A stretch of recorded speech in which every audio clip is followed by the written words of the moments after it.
Hello everyone, this is your friend from Naruto Audio Fanfics, and we are back once again with a brand new fanfic. Which is what if Naruto was forsaken for his twin Naomi and rose from darkness to shake the shinobi world, featuring Anko Mitarashi, Kagaya Otsutsuki and a mysterious OC, Part 2. If you enjoy this story, don't forget to hit the like button, thumbs up, and subscribe to the channel for more amazing Naruto fanfics like this. So without wasting any more time, let's start today's fanfic. It was near dusk, as the orange and blue sky hung above them with a small stretch of pink in the middle as Naruto returned to his luxury penthouse in the shinobi housing sector of Konoha. Setsuna and Hitomi arrived a few minutes later, groceries in their hands as they set the bag down on the wood table. Hitomi had promptly ripped apart one, spilling out its contents of sweets and of the like, grabbed a handful and made her way to the large couch and flip on the TV. Setsuna had put a majority of the things in the fridge before telling Naruto she had to take a bath, before being kissed on the cheek again. With a blush, she quickly made her way towards the bathroom. Naruto sighed. Today was a long day, not to mention that he noticed Naomi peering at him from behind the tree in the park today at the last minute. It struck him as curious, but decided to drop it. He was tired, especially in the marketplace today when Hitomi basically drained the sweets shop dry of its confections. His wallet took a hit today, and he'll have to work overtime at Ichiraku's to make up the money. But, alas, he could never be mad at Hitomi. She was his precious Imouto after all. After strategically placing everything in the fridge, Naruto sat next to Hitomi, who was now sporting a spaghetti-strap dress with cute pink flowers with smiley faces on it. The minute she felt the change of shape on the couch, she scrambled onto Naruto's lap and laid her head against his chest, smiling cheekily up at him. Naruto smiled and rested his chin atop of her head while watching TV. Setsuna soon came out, wearing a white dress shirt that did her bust no justice, and short black jeans, showing her well-toned legs with an adorable set of white bunny slippers. Naruto could faintly hear a yes from inside his head. Raising an eyebrow, Setsuna blushed before lightly slapping his forearm, sinking into the couch next to him and flipped open a magazine. It was an average day for Naruto, and he was content. He stealthily slid his hand under Setsuna's as he rubbed his thumb over it, making her blush as she flipped the page in her magazine. She didn't remove her hand. Instead, she tightened her grip, however minuscule it is, around Naruto's. Life was good. No sooner than 5 minutes, a knocking came from the door. Setting Hitomi aside, much to her protests, and releasing his hand from his butler, much to her silent protest, he made his way to the door. Peering through the peephole, he saw a raven-haired woman smiling, holding what looks like a leather shopping bag with the Uchiha crest, waving her free hand. Just a minute, he called out, before punching out a few buttons on a pad. The face scanner quickly scanned the woman's face before there was a beep, and the door opened.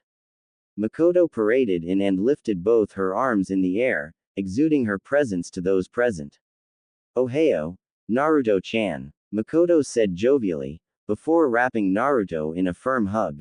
It didn't help that he was suffocating in her bust, as he tried to pry the affectionate mother off his person. Makoto only tightened her grip as she pulled Naruto up to her eye level, nuzzling his cheek. Naru-chan, I just love your struggle snuggle," she said happily. On the opposite side of the room, Hitomi whimpered at the loss of her Oni-chan, who looked like he was about to have a broken spine. Setsuna sent a small glare towards Makoto, biting her nail in a vicious vice, before schooling her features.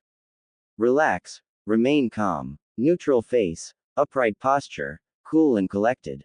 She thought to herself, remembering what was drilled into her. She was a butler, and butlers were supposed to be the epitome of professionalism, the best of the. "Oni-chan, why is that lady kissing Oni-chan's face?" Hitomi asked, snapping her out of her thoughts. "What? Ooh, she's gonna get it."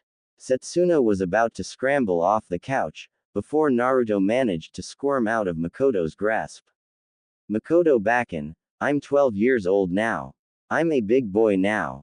Naruto said hotly, as Makoto giggled into her hand. Fu, nay, Na-chan. You'll always be my adorable little chibi. She said, ruffling the top of his head. Naruto could only pout and cross his arms, making Makoto squeal before hugging him again. His fox-like features made him look like a small kid, which he cursed on occasion since whenever he went to the Uchiha compound, Makoto would be there to greet him with a hug. It was only Makoto and Sasuke left in the Uchiha complex, save for a few other civilians and shinobi that managed to evade the Uchiha massacre. Fugaku had been slain in a brutal fashion, when Asaki Uchiha, the eldest child of Makoto and Fugaku had purged the majority of the Uchiha.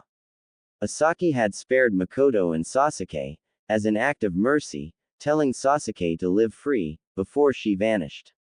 The civilians and ninja that were spared were mainly envoys who weren't around when it happened, as they were in other villages to sell their wares or act as liaisons between the villages, or were on vacation.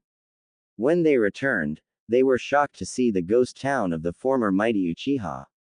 Being the widow of the clan head, Makoto was elected as the current Uchiha clan head, with Sasuke as the heir instead of Asaki, who was placed as a missing nin in the bingo books, listed as S rank. Through strenuous operations, they're slowly making recovery for their loss.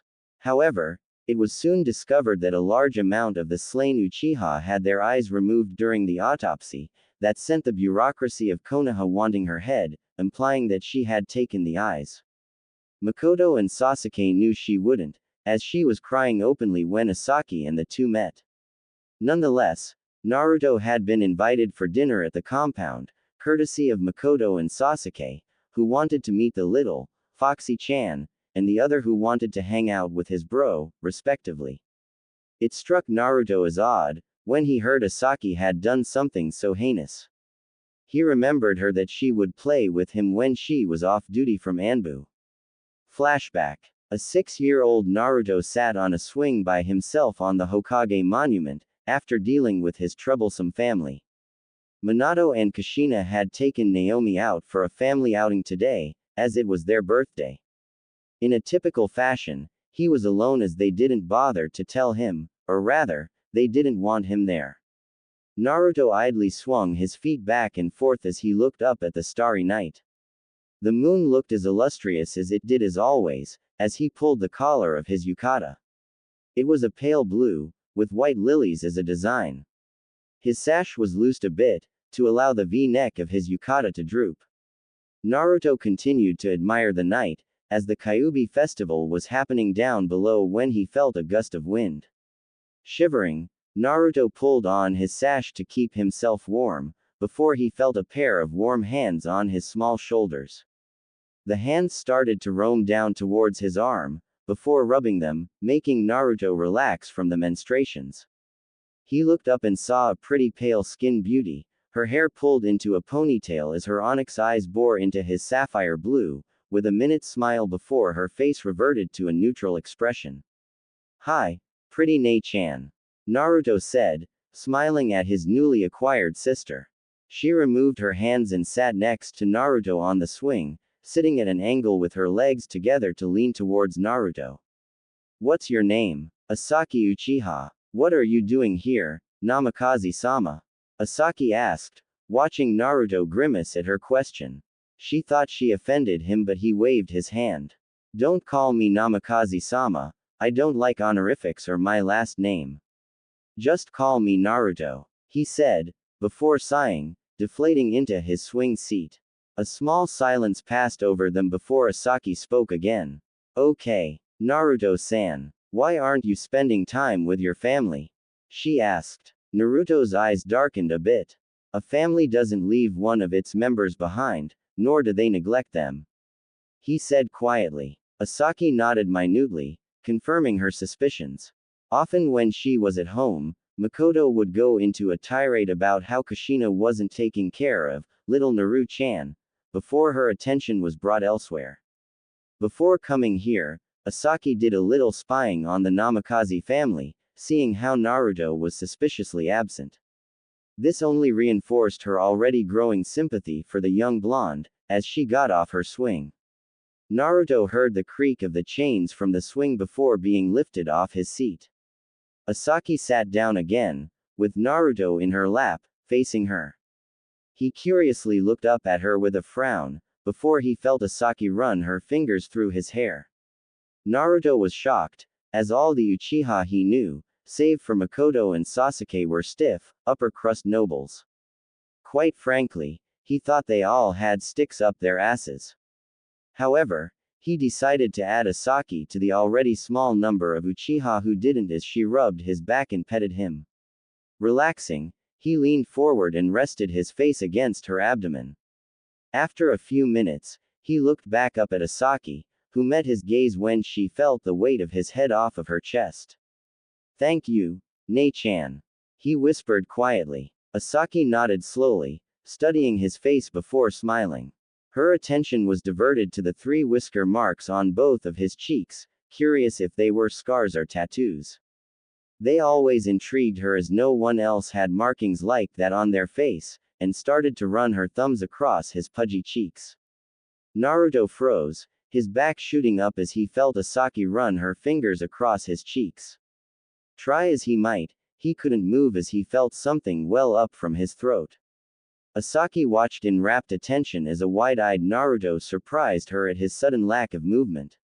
She was about to stop before she heard it. The sound that would only spell doom and gloom for Naruto for the rest of the night. Naruto purred, and it only got louder as Asaki continued to brush his whisker marks. Naruto was apparently oblivious to the sounds he was making, as his mind was turning into mush under the pleasure he was feeling. Asaki's own eyes widened as she gasped a little, her eyes getting a bit starry-eyed at the magnitude of kawaii Naruto was outputting. On her inner kawaii scale, Naruto's purring was off the charts, as she let out a very quiet squeak.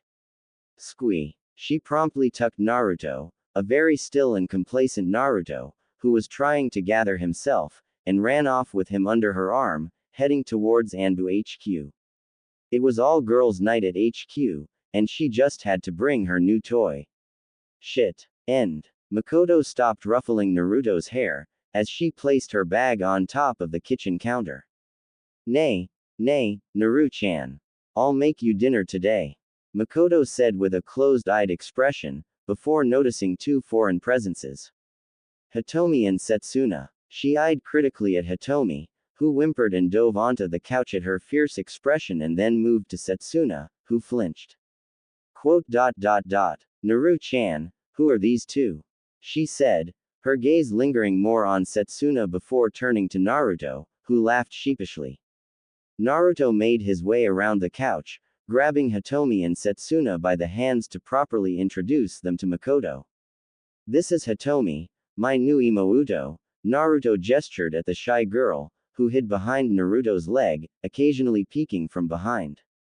"And this is Setsuna, my butler." He gave Setsuna a curious expression before she coughed into her hand. "My name is Yamamoto Setsuna, Naruto-sama's butler, Makoto-sama," she said professionally, bowing deeply before raising her head again. Makoto raised an eyebrow. "Ho, a new sister and a butler, Naruto," she said. Naruto noticed the lack of honorific and the use of his full name, showing how serious this was. Naruto nodded. "They're really sentient objects, but they took on a human form," he said, noticing the look of surprise on Setsuna and Hitomi further sinking behind his leg. Makoto adopted a suspicious expression, before sighing. "Well, alright, I guess," she said astutely. "But Naru-chan, you have to tell me this earlier." She whined like a child, stamping her foot. Naruto chuckled nervously. "Sorry, Ba-chan. It slipped my mind. I didn't even know you were coming over either, so I wasn't prepared," he said, rubbing the back of his head. "It's okay, Naru-chan. I can't stay mad at you for long," she said, pinching his cheek. She let go, noticing his pained expression before shooing them away. "Now, shoo, I need to make you dinner," she said, as the 3 slinked back onto the couch. "Where's Sasuke? Is he alright?" Naruto asked from behind the couch, his attention glued to a documentary on how ramen was made as Hitomi and Setsuna peeked from the top, looking warily at the Uchiha matriarch. Oh, he's fine. He's spending the next few nights at the Harunos, she said, her eyes undrawn from chopping ingredients. The rest of the night was silent, as the chopping of ingredients and sizzling of the pan was drowned out by the low hum of the hood atop the oven, and the TV. Is it a good idea to tell her what we really are? Setsuna whispered, drawing Naruto's attention away from the TV. He saw her and Hitomi's worried expression before he mussed their hair. Ma, it's fine. You can rely on her to keep a secret, he said, as the two females sighed. She's Sky, Oni-chan. Hitomi whimpered adorably, before Naruto laid her across his lap. He tickled her tummy as she giggled uncontrollably. Now, turn that frown upside down, Imouto, Naruto said with a smile. With a pout, Hitomi removed herself from his lap and laid her head against his side. He then turned to Setsuna, and with a predatory grin, pulled her head onto his lap. Confused at the sudden interaction, her eyes went to Naruto's face, who with a smile, ran his hand through her hair. She was about to retort before Naruto placed a finger on his lips with a silent, "Shish." She relented, and rested on his lap as he continued to play with her hair. After a while Makoto called them to dinner, before Naruto had excused himself to wash his hands. Hitomi and Setsuna went to follow, before Setsuna felt a hand on her shoulder. She turned around to face Makoto with a hard expression, as Naruto and Hitomi disappeared into the bathroom and shut the door. Now, listen here and listen well. I know Naruto loves you and the other chibi dearly. Setsuna blushed at the word, love, despite having an indignant expression. But understand that if you hurt him, I will have your head. You probably know what he's been through, but understand this. Makoto went closer as Setsuna walked backwards, before her back hit the wall. With a thump, Makoto's arm shot out and struck next to her ear, earning her full attention as her eyes projected fear. I have a very particular set of skills I have acquired over a very long career in Anbu. Skills that make a potential nightmare for people like you. Makoto's hair started to cover her face, leaving only her eyes visible. A black miasmic aura started to radiate off her being, spelling death should you cross her. If you treat Naruto well, that'll be the end of this talk. I won't bother you, I won't confront you. But if you don't, I will look for you, I will find you, and I will kill you. To end her point, her eyes glowed blood red as her Sharingan spun furiously, promising sudden death.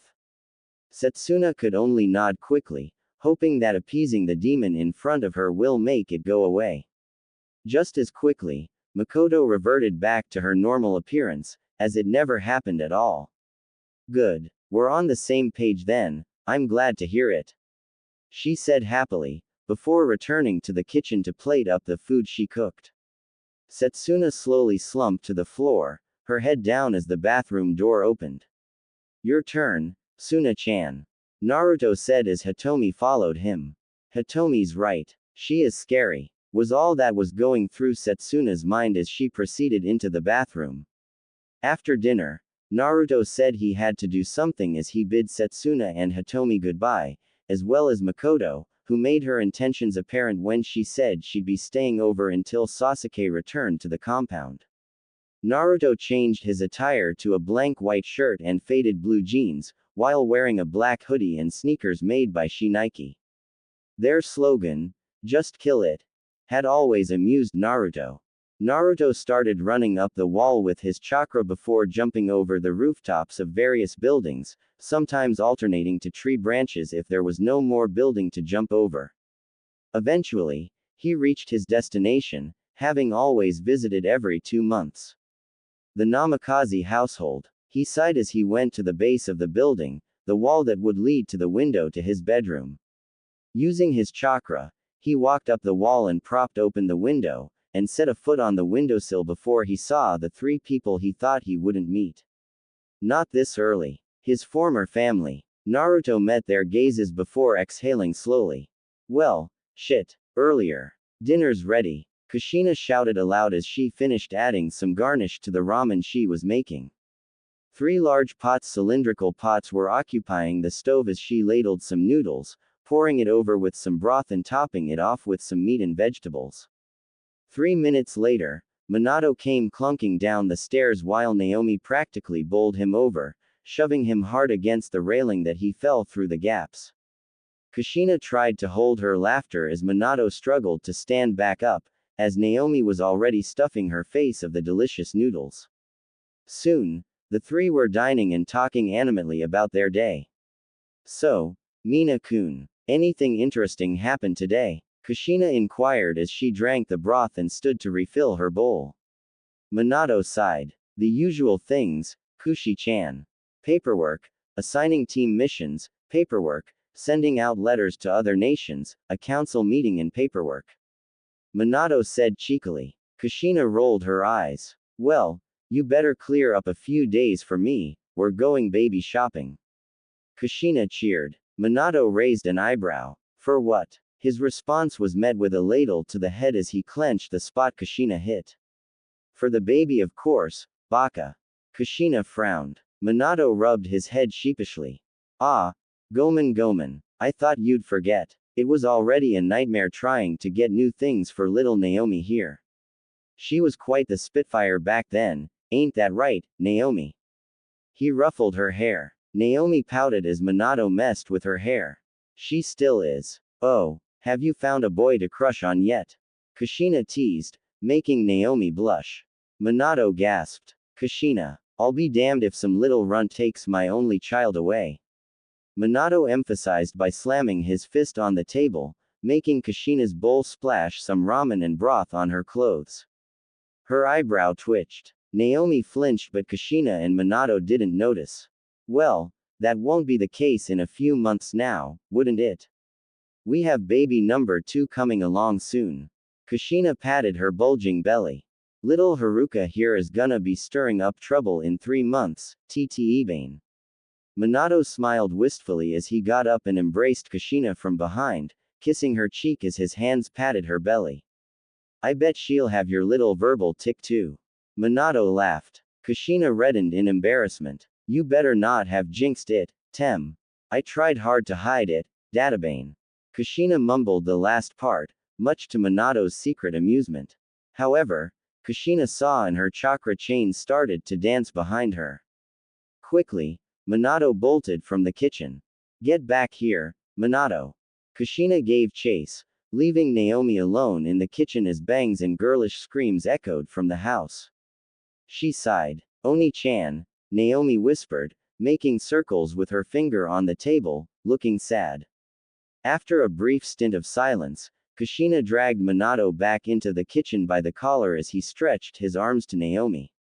Naomi-chan. Help 2-chan. Help. He cried before Kushina bopped him again with the ladle. To their surprise, Naomi stayed silent before getting up from her seat and going upstairs. The couple paused as they looked at each other, before entangling themselves and followed Naomi. Naomi reached the top floor as she walked past her bedroom door, going to the end of the hall. Kushina and Minato followed, looking uneasy as this was something new for how Naomi was acting.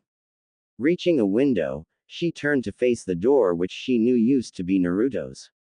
It was a blank door, looking similar to all the other guest rooms. Bracing herself, she grabbed the knob and noticed how stiff it was. She tried to turn it but it wouldn't budge. A seal made itself visible on the doorknob and the door itself, much to her surprise. Minato came from behind, inspecting the seals. A lockout seal and an event seal. Minato remarked as Naomi turned around. What do those seals do, 2-chan? Naomi asked as Kushina bumped in to explain. Well, Naomi, a lockout seal is a seal that's designed to prevent intruders from entering a certain area. Kushina pointed to the doorknob. In this instance, the door is prevented from opening by normal means. She moved her eyes to the event seal. An event seal, however, is something that triggers something to happen if the door was ever compromised. Kushina narrowed her eyes as she studied the seal. It was very intricate. In this case, Minato must have made this for something, but forgot about it. Kushina shook her head. What a dummy. Kushina. I didn't make those seals. Minato said, making Kushina frown. If you didn't, then who? You and me sure didn't, and Naomi is just starting her fuinjutsu. Was it an intruder? Before either one could say anything, Naomi raised her leg, pushed chakra into her kick as the door exploded into splinters. The room was dark, save for the beam of light that came from the window, shining onto the bed. The blanket was gray as the pillow was covered in dust. The second the trio set a single foot in the house, they were being led by an invisible force toward the wall adjacent the door. What's going on? Naomi panicked, trying to regain control by squirming. I don't know, and I don't like it. Kushina was just behind Naomi, her arms flailing as her feet didn't respond to her call. I'll try to Hiraishin out. Shit. A barrier. It disabled by seals, but how? Minato struggled, but the trio soon stopped at the center of the back wall. A resounding crack lit up a light source on the wall behind them as it shone on a sketch. Through the use of seals working behind the scenes, it made the sketch large enough to see clearly.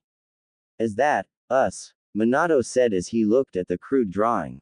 It was done in crayon as it showed a blonde-haired stick figure, a red-haired one and a smaller, orange-haired one propped on one side of the paper.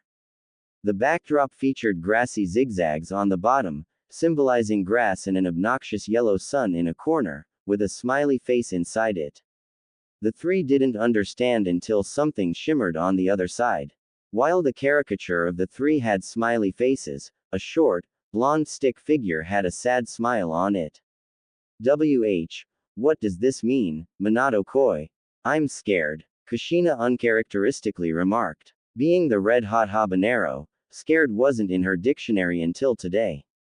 Minato could only offer silence while Naomi waited with bated breath.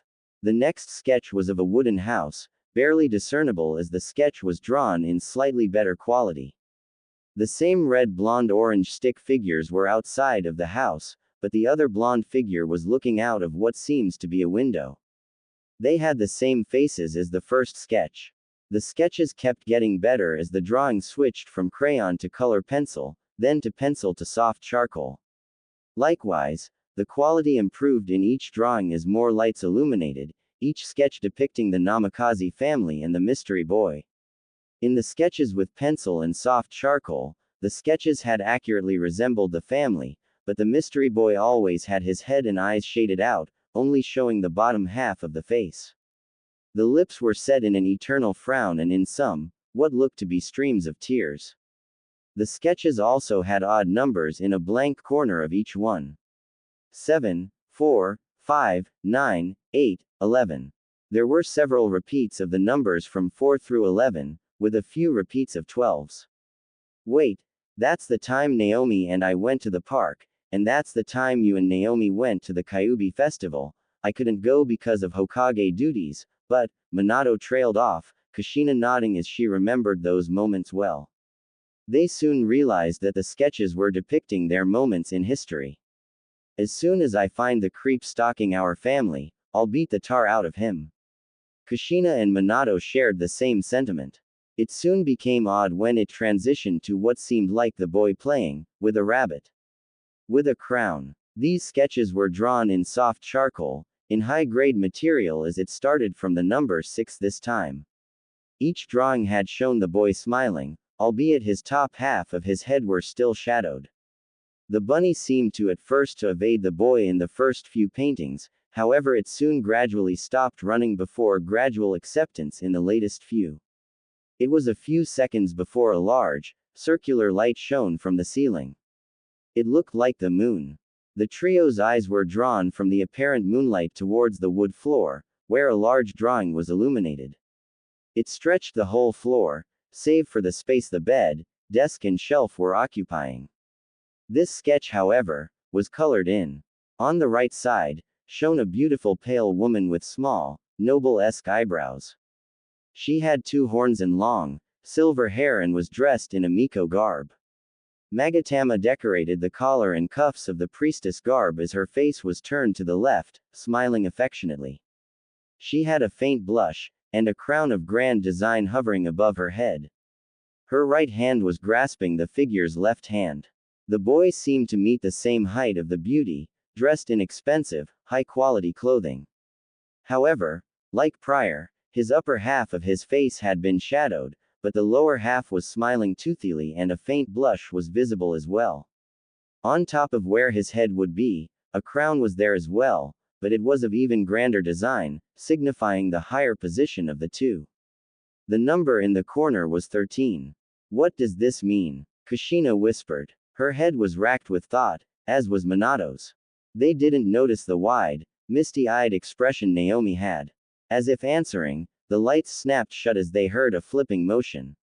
Then, the moonlight shone on the center image. It read, Naruto. Gu.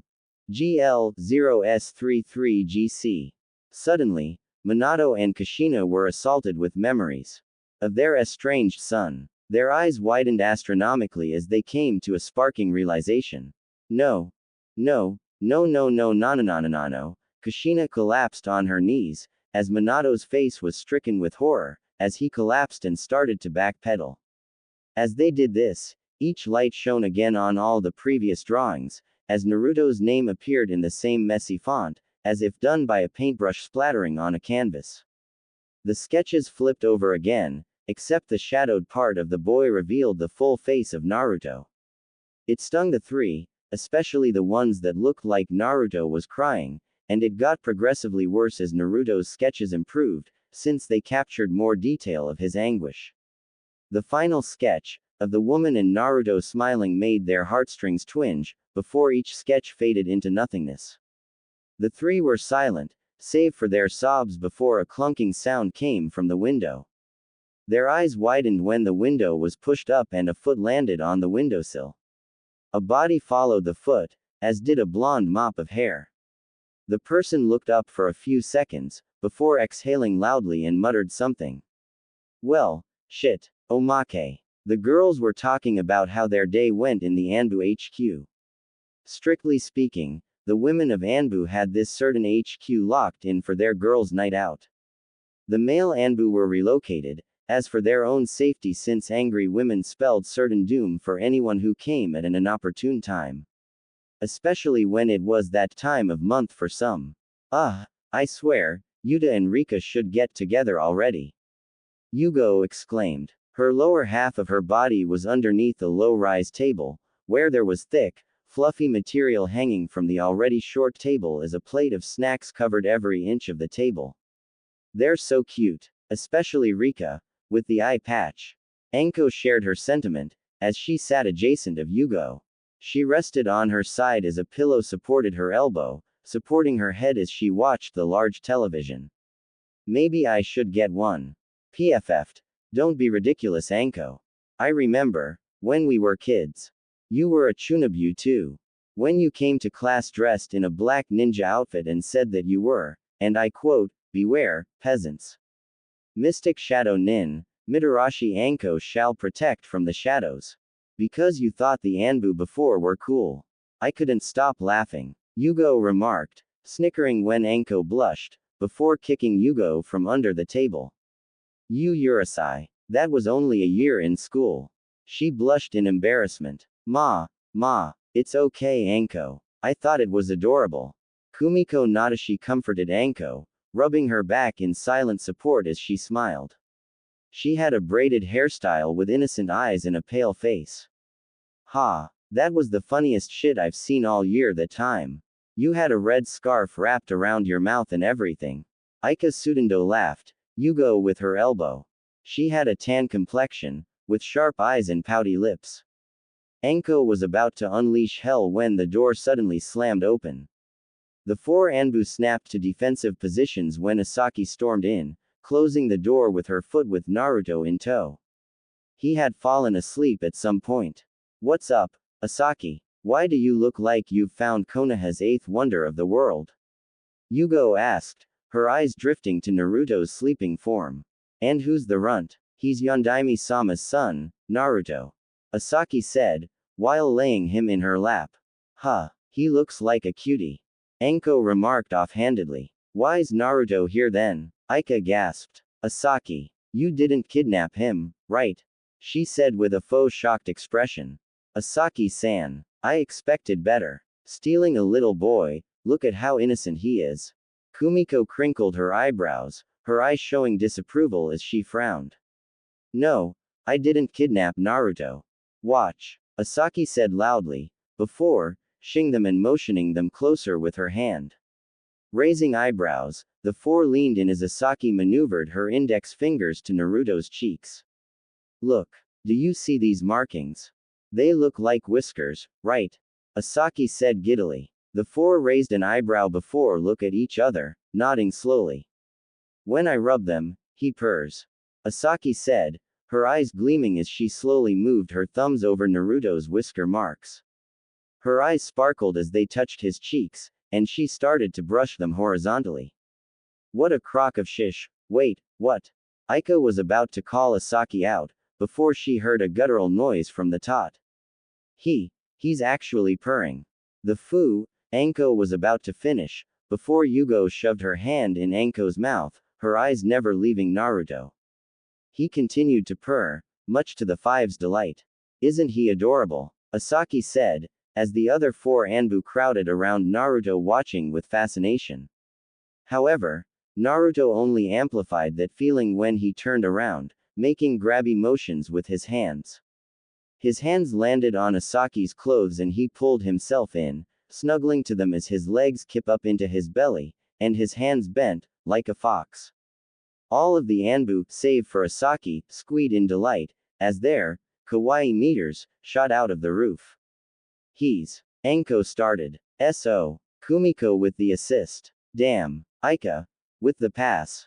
Cute. Yugo. With the slam dunk. The other three joined in the shout, as they poured over Naruto. Look.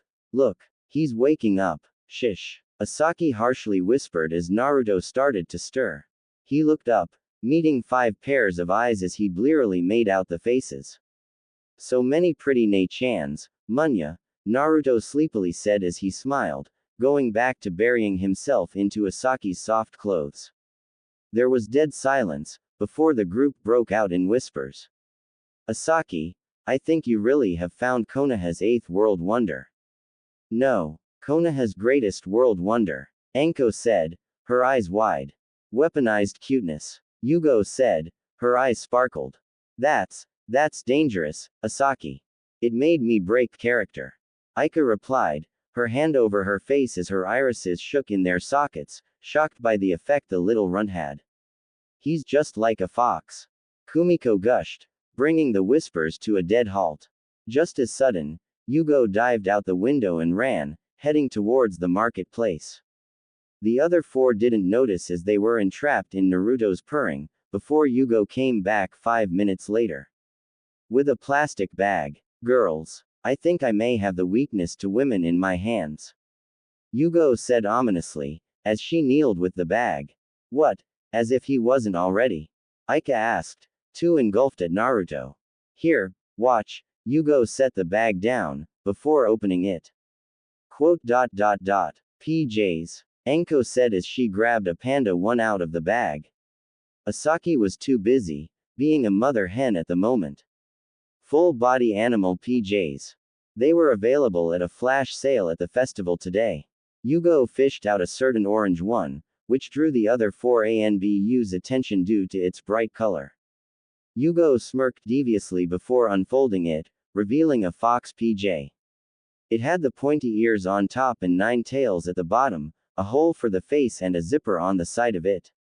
Asaki quickly snatched it, boring her eyes into each of the 4, her Sharingan spinning. This is truly the greatest thing to come to Konoha. Asaki said wisely, the other 4 nodding sagely. We must use this at once. Asaki said, before the 5 started to fantasize at the imagery. Quickly, the 5 had nosebleeds.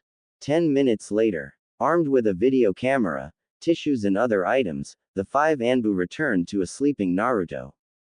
Earlier, the 5 had cleared out a room with its furniture, having prepared the room that covered the floor in mattresses. The 5 were dressed in their nightwear, each sporting some pretty racy lingerie as they came to retrieve Naruto. Carefully treating him like glass, they diligently made their way to the room and set him softly in the middle. The bag of pajamas sat in a corner, as did a large bag of snacks. A TV stretched the wall as the five sat around him in a circle, giggling. This is the best night ever. Yugo pipped, much to her support of her fellow Anbu. Quickly, the five stripped Naruto to his boxers, blushing slightly as they thought of how much a bad time this'll be if someone were to see five ravenous young women stripping an adolescent. Shaking it off, Kumiko unzipped the fox pajama before Aika had put Naruto into it. Successfully putting Naruto's arms and legs in, as well as his face without waking him up was an achievement in itself, as Asaki zipped the zipper. The five stared in awe as Fox Naruto laid asleep, curled on the soft cushiony mattress. All the while, being videotaped. The five were now debating who gets to pet him. Picking straws, the order was decided as Aika, Anko, Kumiko, Yugo and Asaki, much to her dismay, and before they could break, Naruto started to stir. The five froze as Naruto sat upright, rubbing his eyes from the crust sleepily, as to their infinite fascination the fox ears on the pajamas seemed to twitch and the 9 fox tails dance, as if they had a mind of their own. How does he do that? Kumiko whispered, but didn't get a response. The five's cuteness meters were already blowing up. MMN, Naruto mumbled as he saw 5 young women look at him adoringly. The video camera was left forgotten as it recorded every interaction. Who are you? Are you my new pretty Nei-chans? Naruto said. Hearing his voice amplified the drunk-on cuteness expression the girls had on as they approached. Dia, Aika said, much to the shock of her colleagues. The cold-hearted, tough-as-nails Aika, reduced to this. The other 4 thought as Aika pawed her way to Naruto and picked him up. She smiled gleefully as the now fully awake Naruto looked in confusion at the lady. Anyo, nice to meet you, Nei-chan. I'm Naruto, what's your name? Naruto said, complete with head tilt. Aika squealed and pressed Naruto into her already large cleavage as she hopped in joy. Can we keep him? Can we? Aika asked excitedly. It was decided then and there that Naruto was the mascot of female Anbu everywhere. The night was then filled with debauchery, as the 5 girls drowned themselves in eternal bliss. Naruto was being manhandled by 5 women, each trying to earn his affection. Naruto eventually had been swapped through many animal costumes. Baby bear, panda, cat, dog, squid, which brought many shivers of insane sensual pleasure up their spines, and a plethora of other animals, doing each of their respective sounds. The camera got a good amount of solo shots of Naruto being babied and being cute, and before they knew it, the 5 were tuckered out. So was Naruto, who was back in his fox outfit because it was too cute to not put back on. Naruto started to get sleepy again, and as he started to go to sleep on the mattresses that were strewn about, the 5 ladies positioned themselves around Naruto. Anko and Aika had claimed his arms whilst Kumiko and Yugo snuggled into his legs. Asaki had the honor of acting as his bed as she was underneath Naruto. The 5 simultaneously giggled perversely, and the night was over. The next day, Naruto woke up back at his apartment penthouse in his usual clothes, and decided to wash up, wondering if yesterday was a dream. That was quickly dashed away when he went to the hamper to switch his clothes, when he noticed a black Anbu mark on his arm, and what appears to be a seal inside the tattoo. Using his chakra, Naruto made the seal release what it held, and out came a picture. It was Naruto, sleeping in his fox costume as Aika, Anko, Kumiko, Asaki and Yugo smiled into the camera with peace signs. It was embroidered with hearts and teddy bears and on the back, it read, "To our adorable Otudo, always welcome to the female quarters of Anbu." There were 5 kiss marks on the back.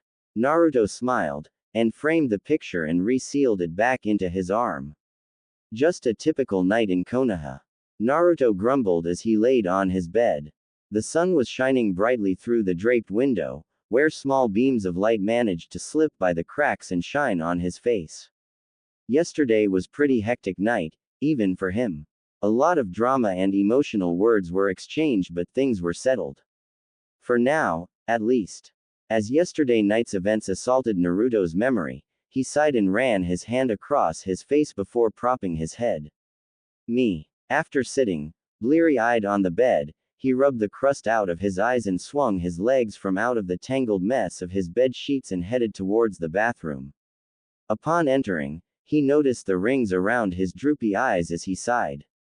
Given, things stretched well into the night to the point where the sky started to get lighter, Naruto drank in the time he had. Which wasn't much. Thank Kami Minato had rescheduled the start of the academy to the start of the afternoon and an early dismissal at 3 p.m. An extended orientation, so he says. Slowly, his arms rose as he leaned over the sink, turning on the faucet to wash his face. After patting down with a towel, he started to brush his teeth before someone had knocked on the door. Naru-chan, are you alright? It was Makoto. She had stayed the night. Yeah, I'm fine. Naruto curtly replied before he spat the toothpaste out and rinsed with cold water. Refreshing. It's noon, why aren't you at the academy yet? I made you lunch too. She said from the door.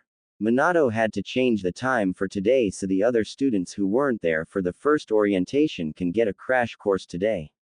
Naruto said, a half-truth. He didn't want her to bring up the topic of his parents so early in the morning, as her tirades tended to last for well over the needed time. Well, alright then. When you come out, make sure to eat the lunch I made for you, alright? I have some errands to do and I'll be back before nightfall. See you later, Naru-chan. Makoto's voice faded before a door slammed shut. Sighing, Naruto changed his wardrobe before leaving the bathroom, hunkering down over the curry rice Makoto had pleasantly made for him. It made him smile. Ooh, Naruto. Only I'm allowed to feed you. Ah, the rabbit goddess has awoken, I see. Naruto said. With a poof, a featureless shadow clone appeared next to Naruto before tendrils of whitish gray pierced the clone before taking the shape of a busty woman with horns. Immediately, Kagaya had glomped Naruto off the chair, luckily having put the fork down during that instant. It would be a shame if he was injured by a kitchen utensil. This smell, Kagaya breathed deep as Naruto tried to push her head away. His hands magically slipped away like oil as she pressed her face into the crook of his neck. The smell of my Sochi, my Naruto, she breathed deep, getting drunk on his scent as Naruto could feel his already minuscule chin hair being cut down by her horns. Naruto had the sudden thought of the Usagi no Megami as a bull in an arena and he as a matador, waving around a red cloth as the woman charged and lodged herself onto the side of the arena. Naruto snorted, before his attention was drawn again to the hungry-looking Kagaya, their faces inches away. I need more of this smell. Kagaya demanded as her nose pressed painfully onto his. I can't get enough. She snarled before she was met with a swift chop on the head. Settle down, Ka-chan. Naruto deadpanned, as Kagaya crouched on the floor, massaging the lump that had grown in the middle of her horns. It really hurt. Ooh, Sochi, why did you hit Ka-chan? She whimpered, giving him doe-like eyes. Well, as much as she could. She didn't have any pupils, so really it just looked like she had tears in her eyes. Naruto shook his head as he massaged her scalp, making her purr as she playfully nuzzled into his hand. Again, he felt his already minuscule arm hair being reduced to near nothingness as her horns sliced dangerously close to his skin. Why? Kagaya eventually let go, letting Naruto grunt as he tried to get back in his chair and eat his food. Are you relaxed now, Ka-chan? You do this every time. Naruto said in an annoyed tone, but there was a hint of playfulness in his words. But it's so intoxicating, Na-chan. Kagaya responded before kissing his forehead, making him blush faintly. Okay, fine. I got it. You can stop now. Stop. Naruto raised his voice, as Kagaya had kept kissing him on the forehead. What turned to an affectionate gesture turned to something lewd as there was now a wet spot on his forehead. With a wink, she vanished in a poof, revealing the clock behind her. Oh shit. I got 5 minutes to get to the academy. In a mad dash, he shoveled the rest of Makoto's curry before blinking away in a white flash, as chimes played on his exit. Naruto reappeared on the roof of the academy as the sound of chimes played on his appearance. Naruto blew a breath of relief as he wrenched open the door and made his way to his homeroom. He pulled the sliding door apart as he was greeted with a room full of chattering students. Future shinobi in the making as an overall jolly mood washed over him. Naruto moseyed on over to a window seat near the middle left of the room. Before any of his non-blood brothers and sisters could approach him and say hello, Iruka and Minami walked inside, getting their attention. Okay everybody, settle down. Iruka said loudly, but everyone ignored him. Guys, be quiet, Iruka said a little louder, yet to no avail. Minami was snickering in the background. Reaching a boiling point, Iruka shouted. Everybody sit the hell down and shut the up. Cue big-headed jutsu. Minami was openly laughing as the kids all rushed to find seats available in the room, leaving an empty seat next to Naruto. Nay, Iruka-kun, you scream louder than me when we're in bed. Minami said, smiling and making her eyebrows go up suggestively. Iruka blushed as he sputtered. Nami-chan, that's hardly appropriate at the moment. Iruka said, helpless. A few of the kids earned a blush too as Minami winked at Iruka. Taking a minute to gather his bearings, Iruka cleared his throat. Alright, I'm starting roll call. Say here are present if you're here. Iruka started as he looked at the attendance sheet. After it was said and done, it appeared that Naomi was the only one not present. Naruto mentally filed that away as he laid his head on his arms, resting on the table as he stared at the board. As you all know, Iruka started. The academy is geared toward making you shinobi hopefuls into the future of Konoha. Iruka gestured to a box next to the podium he was behind. As such, Hokage-sama had graciously supplied us with these handbooks to better your understanding on what the academy wants and gives to its future shinobi. Minami, who was leaning on the wall, had passed the books around to each of the students before sitting down on a chair. Now, if you turn to page 2. Naruto's thoughts decided to linger at this point, his interest all but lost.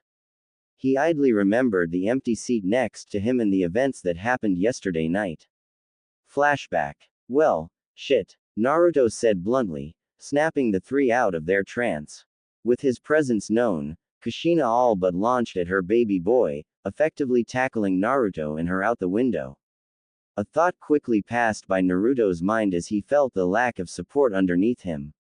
My life. Kushina could care less. On the other hand, Minato and Naomi scrambled off their position on the floor to peer out the window when a small hand clamped tightly on the windowsill with a fierce grip. Looking down, Naruto was dangling from the window as Kushina balled into his small frame. Get a grip, Ka-san. You're gonna make me fall. He shouted as she sobbed louder. My son, he's yelling at me. BWAAAAAAAAAH. She wailed, crying loudly into the night. Minato and Naruto briefly made eye contact before they sweat dropped. Naruto started to lose his grip as a finger slowly detached from the window when Minato and Naomi hauled both the mother and son from their disposition. Kushina still clutched at Naruto's body, like a mother hen protecting her young. Except, this hen was practically crushing her son's ribs as Naruto struggled to breathe. Don't.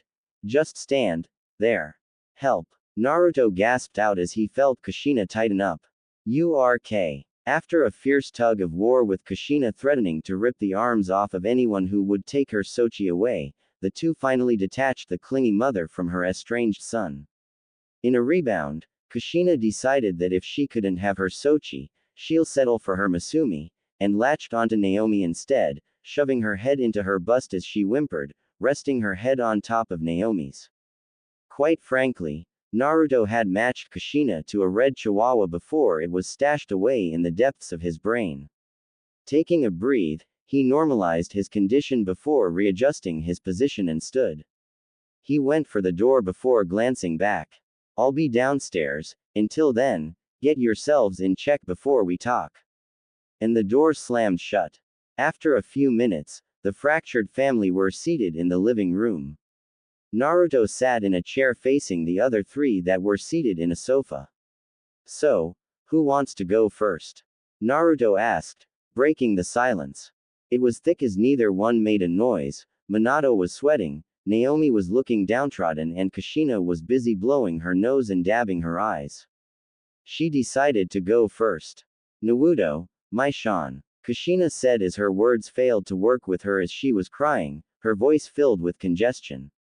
Naruto's sweat dropped as she continued. Showy dat we forgot all about you. She said, blowing her nose. Minato rubbed his temples. Leave it to her to be tact about a sore topic. Ish washed on purpose, honest. She exclaimed, flinging a bit of mucus across the room. Gross. Naruto sighed, nodding minutely. I know, I understood that. Naruto said, making Kushina smile before blowing her nose. I've always known that Naomi took priority over me. She has the Kyuubi inside of her, after all. Naruto said curtly. Naomi flinched, feeling slightly responsible for his situation. But you got to understand, that being neglected for years will have a negative effect on me. Naruto said, making the three look at the floor in shame. I don't even want to mention the jabs you all gave to me when I was younger. Naruto said, disappointed. It's traumatizing for a kid to see their family gang up on them because of one reason or another. Naruto turned his gaze locked onto Kushina. I remember when you told me about your time as a child in Konoha, Ka-san. You were called a tomato and didn't have any parents to take care of you. Kushina's eyes welled up, before Naruto locked onto Minato. Same with you, too, san. You were orphaned and only caught a break when you and Ka-san got together. Minato sniffed. Naruto then set his sights on Naomi, who fidgeted under his scrutiny. Well, I actually have no comment about you. You didn't know any better. Naruto said, waving her off, which quite frankly pissed her off a bit. Still, it hurts. Naruto said, putting a hand over his heart. I haven't forgiven you. Naruto said, making their expression crestfallen. But, Naruto said, offhandedly. There is always a chance to make up for it. He said, looking out the window. Kushina was about to jump before Minato forced her to sit back down. Grunting, Naruto rose from his chair. Show me your resolve. Show me your motivation, and prove to me you deserve my forgiveness. Naruto laid down an ultimatum, before vanishing in a bright light. With Naomi. Naomi was curled around her pillow as she laid on the bed, thinking about what happened. She felt her heart feel weird when she saw Naruto with those two other girls that one afternoon. Her heart ached when she saw him today, and the eye-opening epiphany when she saw a witness to the spectacle in his room only drove the nail in that she missed him. She missed Naruto dearly. Feeling a pressure on her eyes, she buried her face into her pillow as she gripped it tightly, not wanting her parents to see if they were to come in. Oni-chan, she thought, her mind going away into her mindscape as her throat felt dry. Inside her mindscape, the Kyuubi was shaking her head, feeling her container's sadness before devising a plan. Unbeknownst to Naomi, the Kyuubi was set on influencing her container by releasing chakra in a certain part of her brain in the meanwhile. I miss Oni-chan. Naomi thought sorrowfully. I'm sorry for the things I said, I'm sorry that I hurt you, I'm sorry, Oni-chan. She felt herself tear up more. Kyuubi decided it was time to crank up the chakra output on that certain area of Naomi's brain, seeing her vulnerable for the instant. I have to make it up, it's my fault he was forgotten, Naomi thought, before she felt a small fire in her stomach. I'll earn Oni-sama's forgiveness, if it's the last thing I do. With a goal in mind, Naomi's eyes burned a small, yet fierce fire as she set out her plan. Kyuubi only snickered into its paw, seeing her gears of her plan start turning. I'll just keep putting small amount of my chakra into Naomi's brain center for love. We'll see how this pans out. Ha ha ha ha ha ha ha. I need a hobby, the Kyuubi thought, as the night slowly turned into day. End flashback. Naruto was well asleep when a certain orange-haired girl walked in. Sorry, Iruka-sensei. Ka-san wanted me to finish breakfast before I left. She smiled before being waved off by Iruka. As she made her way up the steps, she spotted Naruto looking tired as heck, which she presumed was because of yesterday. She pulled the seat out, the scratching noise making Naruto open his eyes and notice her. He gave a weak wave. "Hello," Naruto said, drowsily. "Come on, it's do or die, Naomi. Act now and act swiftly." The Kyuubi goaded, as she watched with bated breath. She didn't pour her chakra into Naomi's brain for a little meet and greet. Seeing her chance, Naomi, who still hasn't taken her seat and obliviously to the fox's machinations, shook Naruto's sleepy body. "Erg, what do you want? Do you have questions about what happened yesterday?" He mumbled, yet still audible to everyone. He moved his upper body to sit straight up, straightening out his clothes. "I thought we settled everything last night mph. Naruto, whose sleepy disposition now changed to alertness as a set of lips met his. The remainder of the class that weren't watching were watching now with wide eyes as Naomi was kissing Naruto dead on the lips. And, what the hell is that soft thing prodding his lips? Iruka dropped his handbook while Minami had a blush staining her face. She also had a small, yet fairly obvious lecherous smile. Hey, she giggled perversely in the background. Click went the camera shutter as she stashed the camera and slipped the Polaroid into her pocket. Naomi continued to press her lips onto Naruto as she slowly descended into his lap, her eyes never leaving his wide cerulean ones. Meanwhile, the Kyuubi was pushing more of its chakra into her brain, all the while cackling at in her cage as her 9 tails danced behind her. Naomi placed both of her arms around Naruto's neck as she pressed harder into her kiss. It's too much. Naruto panicked as he was slowly being whittled away by the soft feeling on his lips. She tasted like strawberries and a bit of ramen broth. His eyes started to droop a bit, the sweet sensation slowly overcoming his mind. Kagaya, being the ever-helpful Mother Goose, did nothing. Because she was asleep. Shit. Oni-sama, Oni-sama, Oni-sama. Naomi on the other hand chanted his name in her mind. Endless amounts of dopamine slowly filled her brain. If it were a bucket, it would be overflowing. Getting a little bold, she started to grind into his lap before he snapped back into consciousness and pushed her away.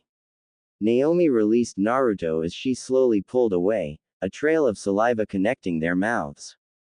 Pua. Naomi panted slightly as she licked her lips, loving the taste of Naruto's lips. That's my resolve, Oni-sama," Naomi declared, blushing all the while Naruto looked bug-eyed at his little sister. "I'll capture your heart, if it's the last thing I do," she shouted, before sitting on the empty seat next to him and turning away with a huff. Quote. EHHHHHHHHHHHH. The class erupted in chatter, as the scandalous scene in front of them made send lightning bolts down Naruto's spine. Naruto's brain took a mental reboot as it promptly crashed, deleted all of its saved data as Naruto's 1.184.937 was wiped from his head. Defeated, he slowly slumped down in his seat, burying his face in his arms. Naruto felt his peaceful life around him, crashing down like a million shards of glass. "Me," Naruto said, muffled into the table.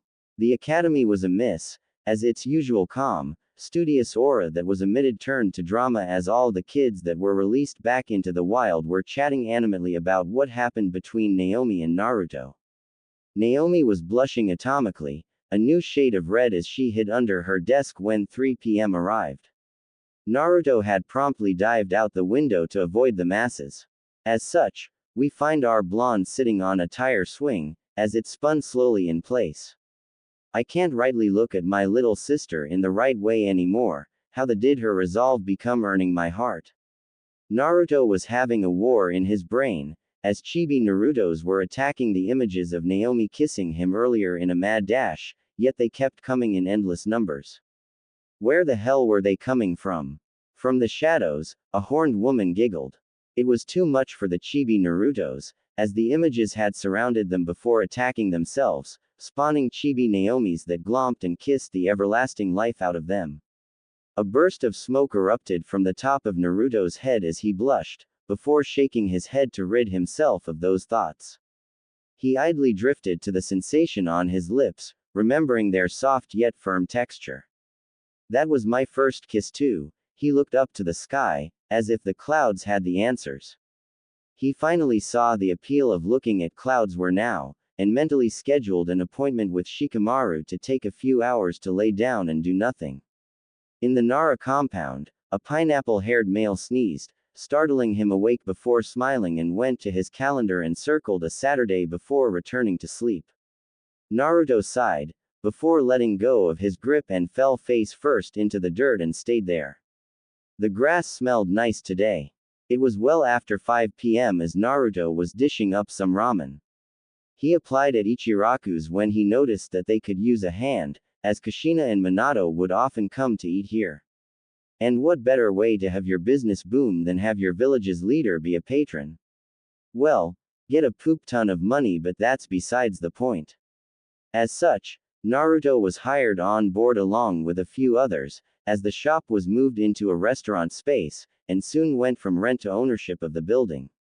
After business was so successful, a second floor was cleared for space, and the rest of the remaining floors were turned to one side civilian and one side shinobi housing. Pretty smart. Anyways, Naruto was garbed in a black t-shirt with a white bandana tied over his hair as an apron wrapped around his body. He was in the middle of placing some tonkatsu on some colored noodles in pork broth, layering a couple of slices on the side before adding some diced bamboo shoots, a spoonful of corn and topping it off with thinly sliced nori, seaweed, as he slapped the small desk bell. One tonkatsu with bamboo shoots, up! He shouted from behind the counter as a civilian got up and nabbed the bowl, leaving the proper amount of ryo as she left.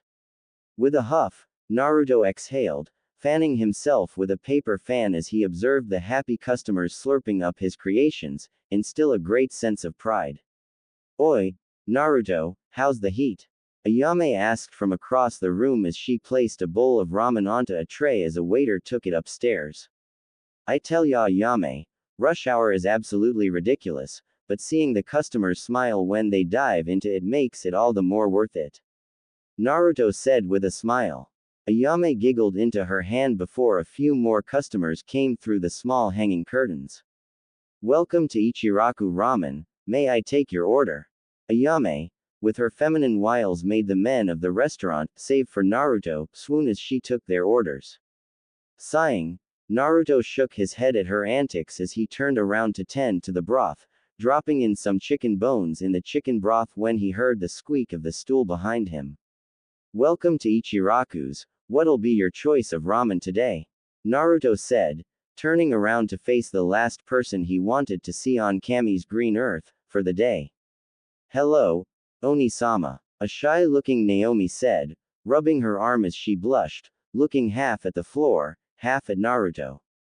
With a sharp intake of breath, Naruto's mind went into overdrive as sweat poured from his face, slowly sliding down his cheek and into his shirt. Hello, Naomi, he said, nervously before Naomi gestured with her head outside.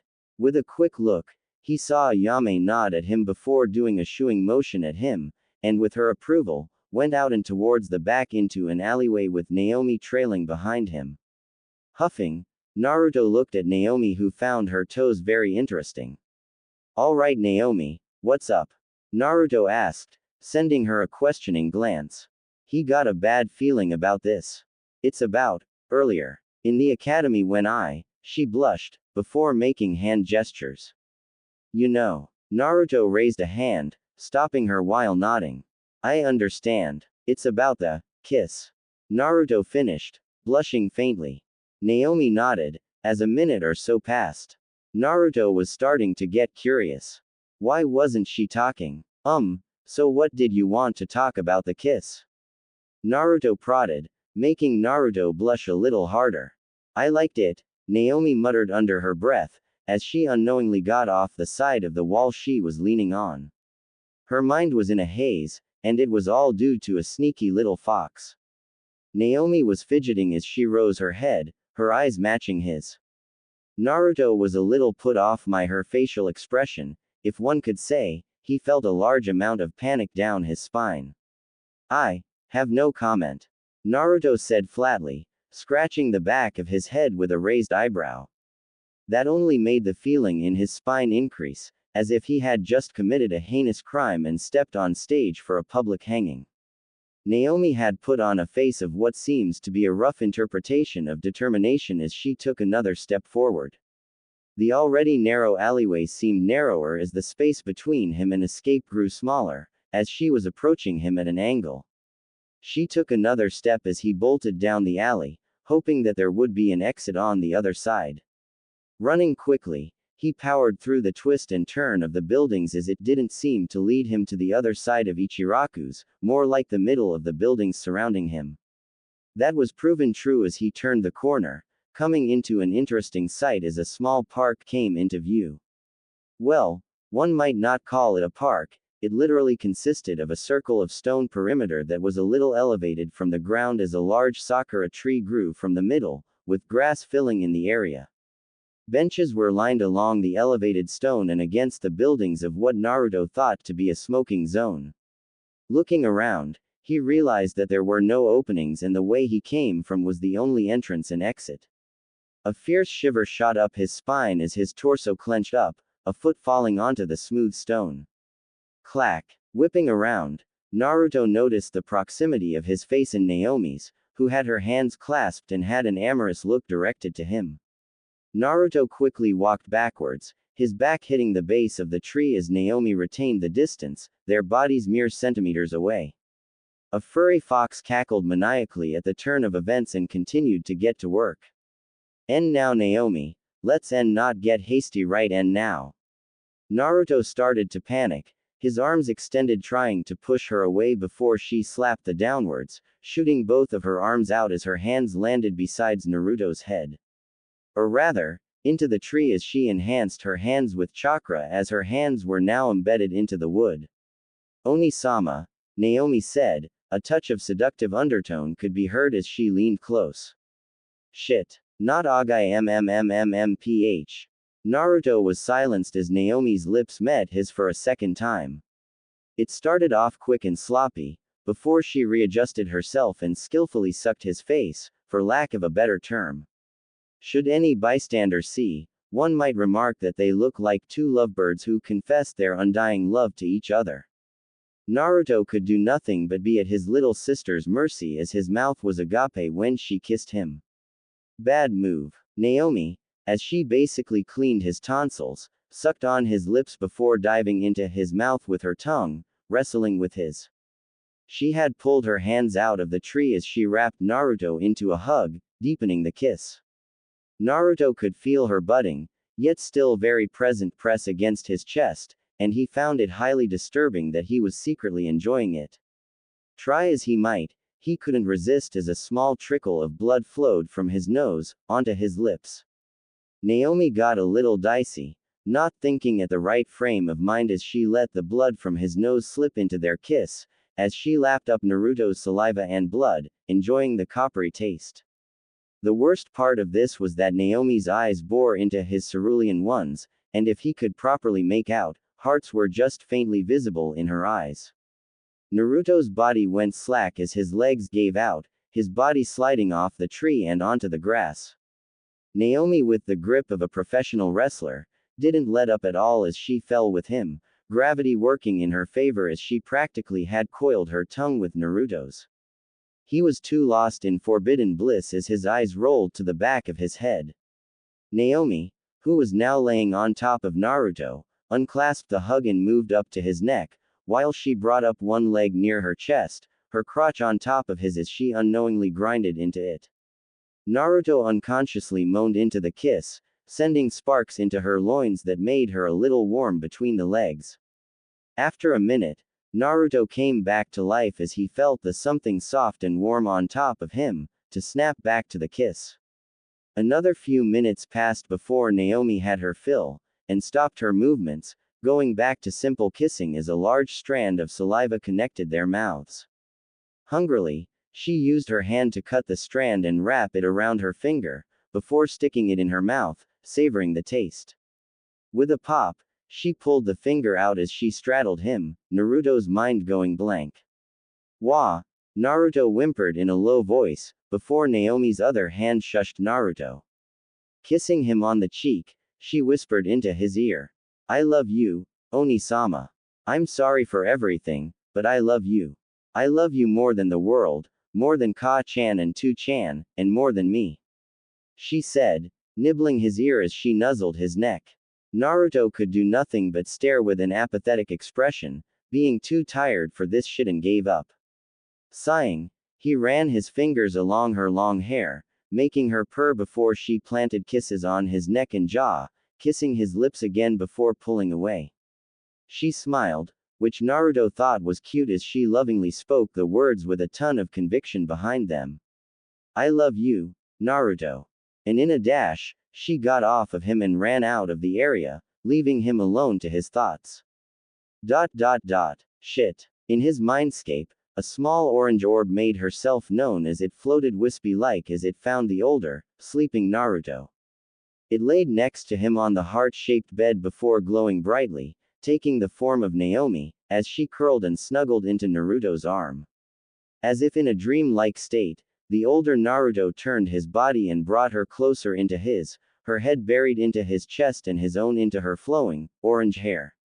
His blonde locks and her orange ones made it look like the sun had given birth to two children, as a breeze brushed by and danced across their skin.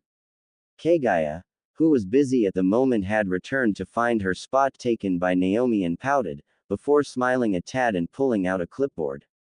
On it was a piece of paper with various names on it with a box next to it. Her name was on it too, with a checkmark in the box. Looking down, she found Naomi's name before checking it off. Harem member number 1, get. She said, before throwing the clipboard into a portal.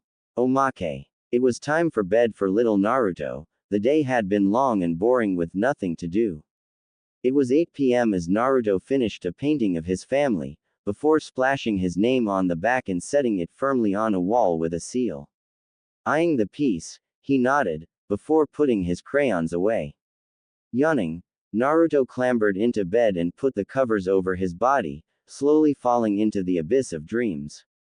As he was falling into dreamland, a gust of wind blew past his window, before a small clank hit the shingles. On the outside of the Namikaze compound, a hunched, distorted figure leaned against the wall as it creeped closer to the window.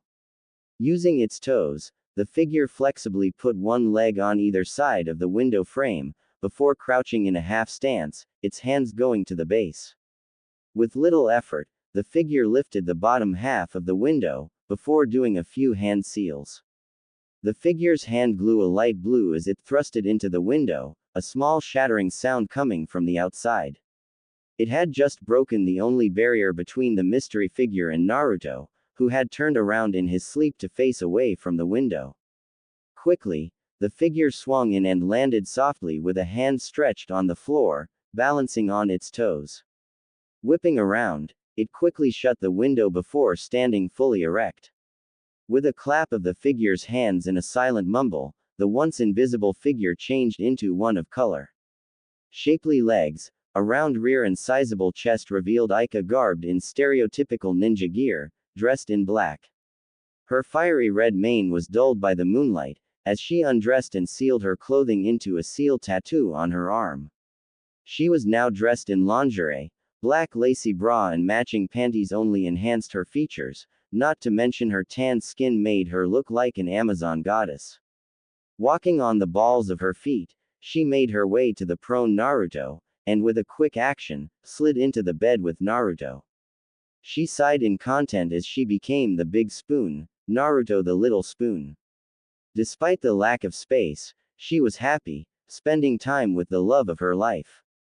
The thoughts that paraded through her mind was too much for her to handle, as her mind conjured an image of her, the 20-year-old Anbu and an 8-year-old Naruto, running through a field of flowers in slow motion, before both of them fell on their sides. The Aika in the dream was laying on her side, with her arm propping her head, as the same could be said about Naruto. She got bold and leaned in, her lips tantalizingly close to claiming her love's first kiss before she was violently ejected from her dream, blood dripping down her nose. Banishing the thoughts, she snuggled into Naruto and was about to sleep in peace, before she heard a rattling. She turned her head and saw a figure come from the same window she did, before she undressed as well and stepped into the light. The sight, quite frankly, pissed her off. A wild Kumiko had appeared. As she was dressed in blue lingerie, matching her blue hair, and stealthily walked towards the bed before she was kicked away and pressed against the wall by Aika, a look of pure fury adorning her beautiful features. Not wanting to wake Naruto, she used her Anbu hand codes to communicate. "What the hell are you doing here, Kumiko?" Kumiko smiled before using her hands. "I came to sleep with Naru-chan. He was just too adorable to leave alone." She smiled a toothy grin, which made Aika ease up a little as she had to agree. His cuteness was too overwhelming for the two. Aika nodded slowly, before relaxing her grip and making hand codes. "Alright, fine, you can sleep with me and Naruto, but you better make the bed bigger. This twin-sized mattress isn't gonna support the three of us." Nodding, Kumiko made hand seals before touching the ground with her fingers and started to trace the air. In a matter of seconds, Kumiko, using her draw-release, skillful tracing, had set the shape of the bed and made it bigger, while channeling her Doden affinity as exchange. Now that the bed frame was twice as large, she unsealed a queen-sized mattress and placed it down. Reason why she had a queen-sized mattress was because she found distaste in sleeping bags, so she carried a comfy mattress for overnight missions.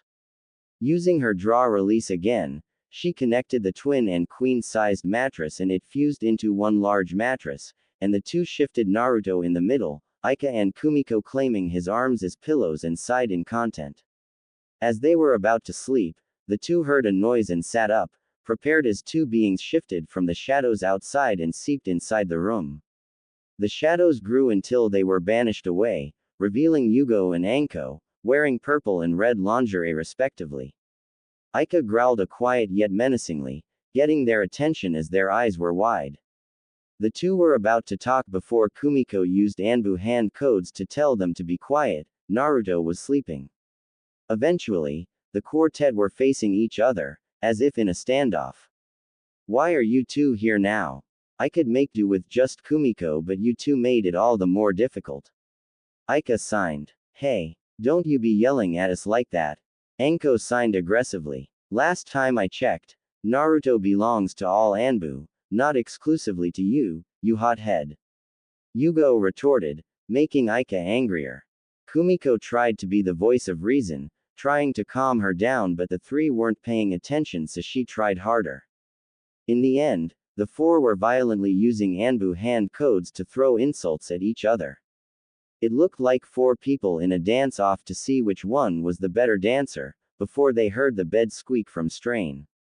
Naruto was twisting and turning, as the blanket had been directed to the floor and was about to get up before the four jumped. Aika and Kumiko claimed Naruto's small arms while Yugo and Anko claimed his legs, and the fighting stopped as Naruto relaxed and went to sleep. That could be credited to the fact that his limbs were firmly secure in four different sets of, but I digress. The four made eye contact before nodding once, and drifted to sleep with their living teddy bear.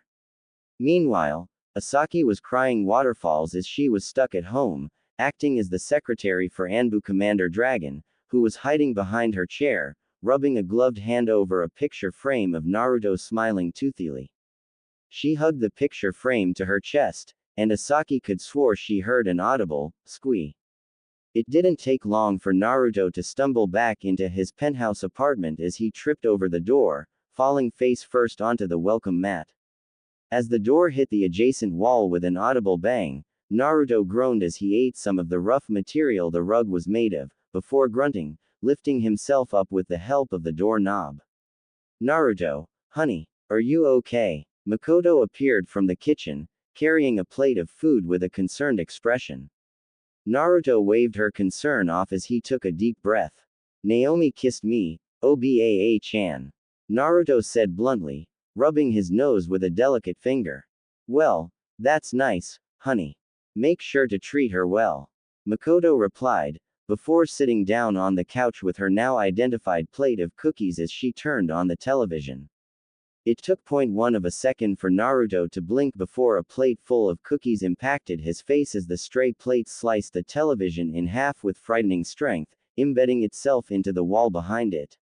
She did what? Makoto yelled so loudly, the windows shattered as it was blown into the street, luckily not hitting any stray passers-by. Makoto's face was already taking up Naruto's field of view as her Sharingan spun wildly, morphing into her unique Mangekyo Sharingan, memorizing every contour and expression the now frightened Naruto made as he was backed against the closed door.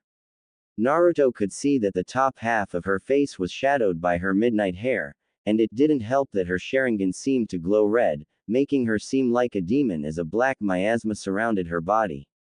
Naruto panicked in his usual fashion, waving his hands in front of her in an attempt to calm her down. Please. Naruto gave up, curling up into a ball as Makoto hovered over Naruto's form. Kaguya, seeing her beloved son and mortal in danger, used her quick wit to give Naruto a chance of surviving. It may not have been the best plan of action. In a puff of smoke, Naruto's form was enveloped in a misty fog as Naruto underwent a change. Makoto's eyes quickly cut through the mist, her eyes trained over Naruto's before she gasped aloud. As it seems, Kaguya had managed to make the situation worse, as he was now outfitted in a bunny costume. Pure white, with two floppy bunny ears that were currently standing at attention, along with paws that Naruto's hands and feet were currently occupying. To top it all off, a small, white bushy tail decorated the behind, shaking a little due to Naruto's own vibrations. Makoto could only coo and squeal in delight as her Mangekyo recorded the event, scooping Naruto into a massive embrace as they rolled around in the carpet.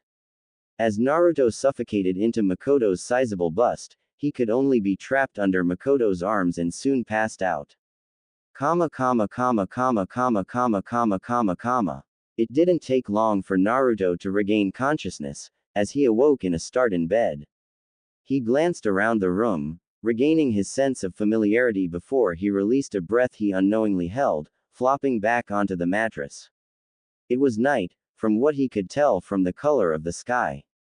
Turning his head, he glanced at his alarm clock, the cancerous green numbers reading that it was apparently 8:32 p.m. Tired as he was, Naruto's other bodily functions commanded him to get up, as he swung himself out of the sheets. Slipping on his immaculate bunny slippers, he blearily walked to the window, wrenching it open to let the musty air to flow outside, welcoming the cold breeze before he trudged through the apartment and locked himself in the bathroom. As he was doing his business, he noticed that he was hungry and made a note to take care of that. Unbeknownst to him, a shadowy figure darted between the trees outside the complex. The figure dived behind a hedge as it crawled on all fours, using chakra to stick low. A lone night guard of the complex passed by, before the figure darted to the side of the building and started to climb. Using the ledges as positions to climb, the figure confirmed their suspicions as its eyes noticed a seal. The seal was meant to sound an alarm in the security office in the building, to notify that someone was using chakra as a means to enter the complex. If their chakra signature wasn't synced with the building's own database or residents or visitors, every guard in the immediate area was to surround and capture the individual. As such, the figure climbed higher, easily passing 8 floors before reaching the penthouse suite. The figure saw the open window and using it as its chance to enter, launched through the opening, successfully entering the apartment. It took Naruto a while as he finally left the bathroom, rubbing his sleepy eyes while yawning at the same time. Arching his back, A satisfying pop racked his body in pleasure before he slumped, waddling towards the kitchen. Taking out a plate, he realized he was feeling a tad more famished than he thought, and took out some lettuce, tomatoes, some slices of ham and turkey and some refrigerated bacon. Popping the meat products into the microwave, he set it to 15 seconds as he slowly dragged his hands over the vegetables, laying them across the pieces of bread. Kami, this is great.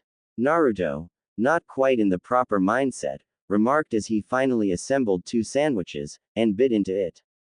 He made his way to the couch as he sat, idly noticing that the TV he had was replaced with a bigger and newer one. Shrugging, he idly munched on his sandwich while watching the TV. Can I have that other sandwich, Naru-chan? Orika said from the other side of the couch. The now identified Sanin was garbed in a cotton purple t-shirt, with matching jean shorts and black slippers. Her long hair reached her mid-back as she pointed a pale white hand at the other sandwich. Naruto nodded, unaware as the hubby Haim scooted closer to Naruto, grabbing the sandwich as the duo watched the TV. Sometime after finishing the sandwich, Orika took off her shirt as the bread crumbs stuck to the fabric, revealing a black tank top that showed a large amount of cleavage. The shirt was discarded to the side as Naruto droopily leaned against Orika. Yufufu, Naru-chan has become such a fine young man.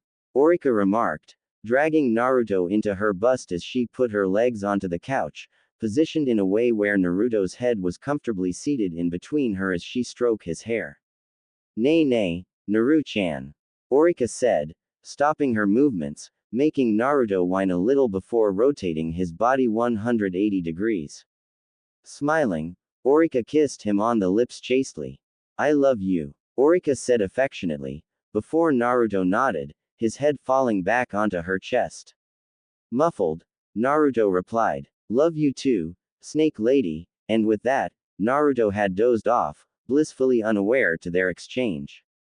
Smiling like a mother would, she placed a quick kiss on his forehead, before picking him up and going to the bedroom. As she laid onto the bed, she placed Naruto beside her, and cuddled with her teddy bear. Her nose was buried into his sunshine hair, breathing in his scent as the two wasted the night away in their dreams. It was morning, as Naruto opened his eyes.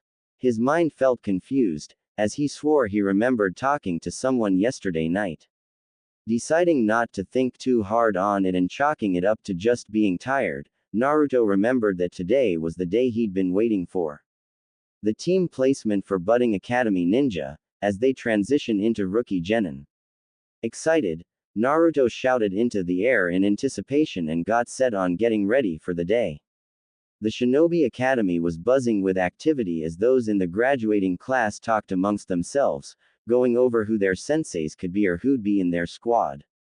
Kiba and Shino were in a corner, talking animatedly as Akamaru slept on the desk.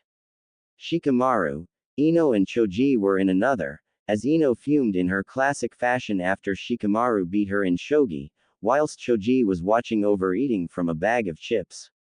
Sasuke, Sakura and Hinata were near the front, Hinata and Sakura berating Sasuke as he looked away, flushed. From the corner of his eye, Naruto spotted the one person he wasn't that excited to meet with. Naomi. As Naruto shuffled into the room, Naomi's eyes tracked him like a hawk as her orange hair bobbed with every swivel of her eyes. Almost making a frown, he sat in the middle row of the room, next to a window. As he stared outside, an unnoticeable poof of smoke appeared on Naruto's lap as a small, fluffy white rabbit appeared. Idly, he stroked the little fluff with his free hand as it snuggled into the appendage, its ears twitching periodically. Pretty soon, the room became quiet as two people could be heard talking outside. A male and a female, if the voices were any indication.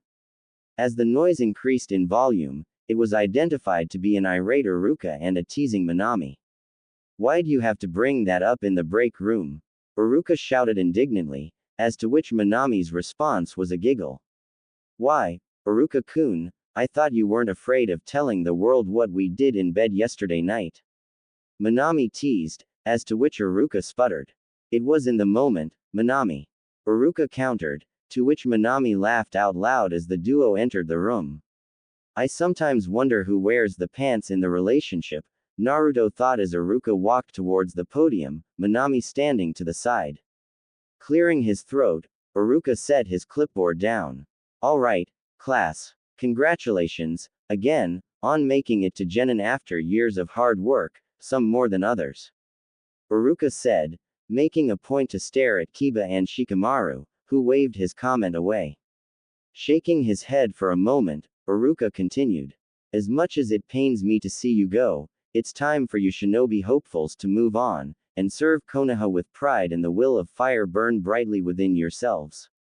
Iruka said, proudly. Oh yes, you sure showered me with your will of fire last night, Iruka koi, Minami said, a perverted smile on her face. The class gained a perverted blush as Iruka sputtered, bopping Minami on the head. Minami, please, can we not do this now? Iruka begged. Naruto made a mental note to try to wear the pants in any future relationships he might have in the future. Two people in the class sneezed, before rubbing their nose. Tee-hee. Alright, let's get this over with. Minami said, stepping in before squeezing Iruka on the cheeks for bopping her on the head. As I call out your names, please remember your team number and the name of your Jonin sensei. Minami said, as she rang out the names on the list. Quote. Team 5 consists of Shikamaru Nara, Ino Yamanaka and Choji Akamichi, assigned to Jonin sensei Asuma Sarutobi. As she finished, Asuma walked into the room and gave a wave, making the trio get up and follow him out of the room. Team 6 consists of Sakura Haruno, Kiba Inuzuka and Shino Aburame. Your Jonin sensei will be Kurenai Uehi. Likewise, Kurenai appeared and beckoned for the three to follow. Team 7 consists of Naruto Namikaze Uzumaki, Naomi Namikaze Uzumaki and Hinata Hyuga. Your Jonin sensei will be Kushina Uzumaki Namikaze. As she finished, Kushina appeared in a water shunshin, grabbing the three and warping away.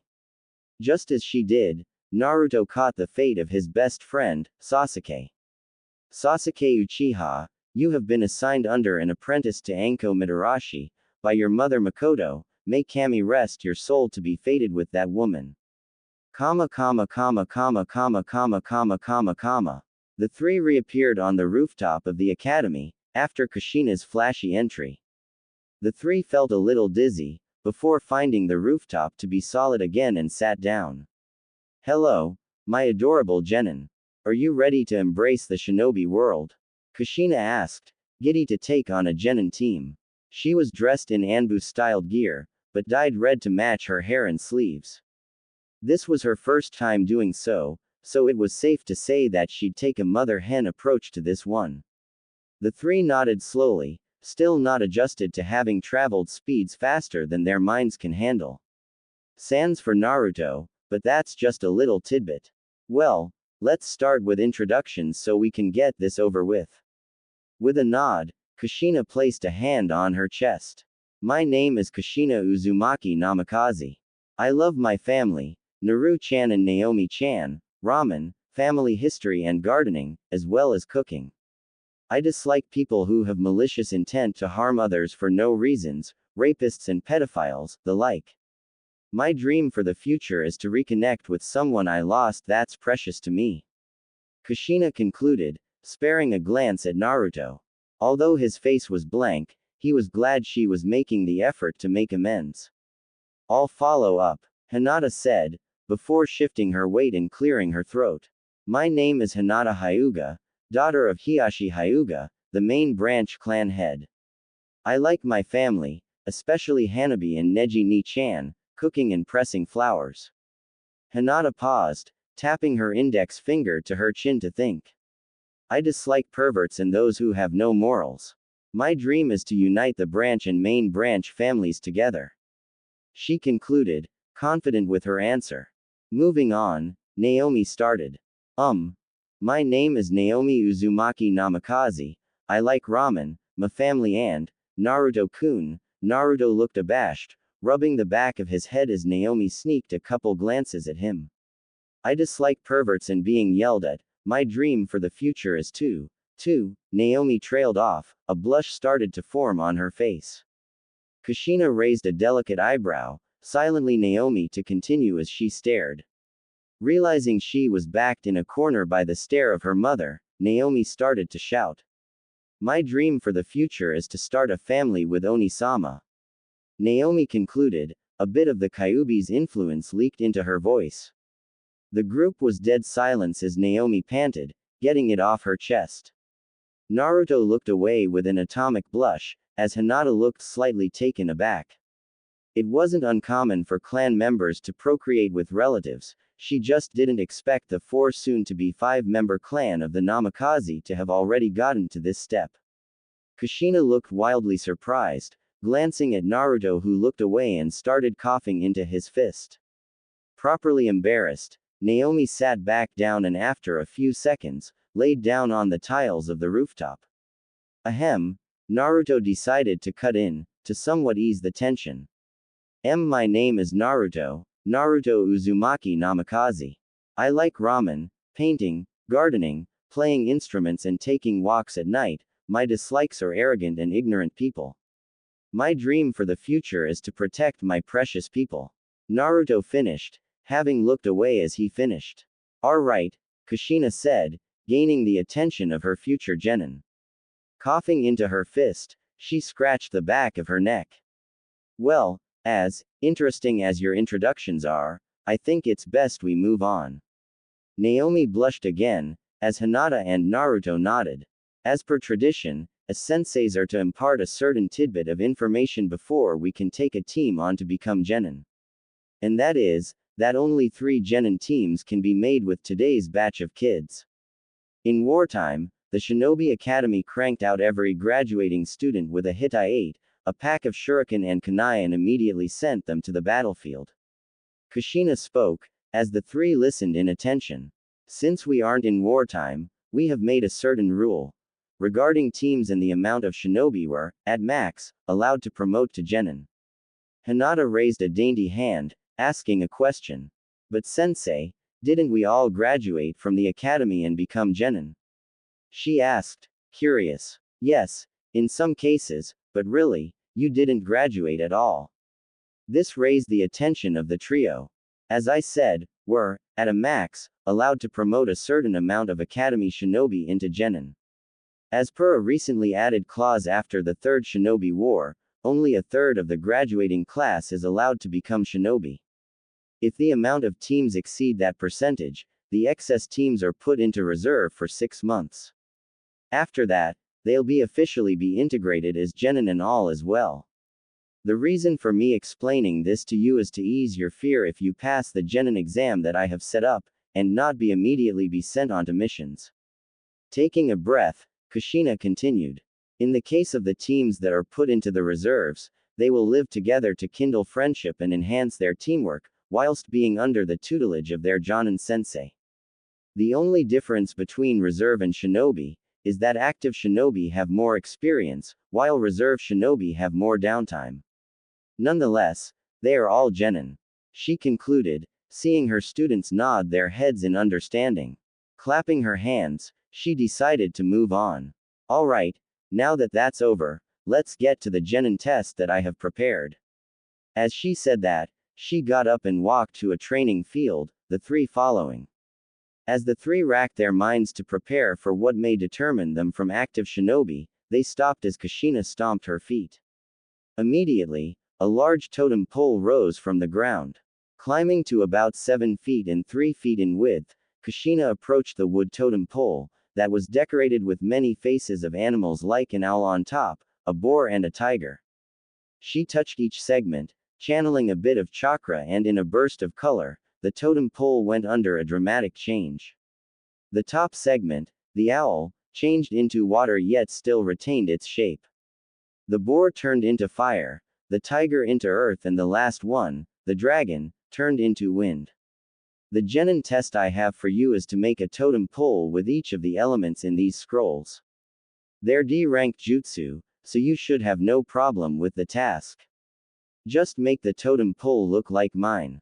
With that, Kushina stamped her feet and an identical-looking totem pole sprouted a few feet away from the one Kushina had.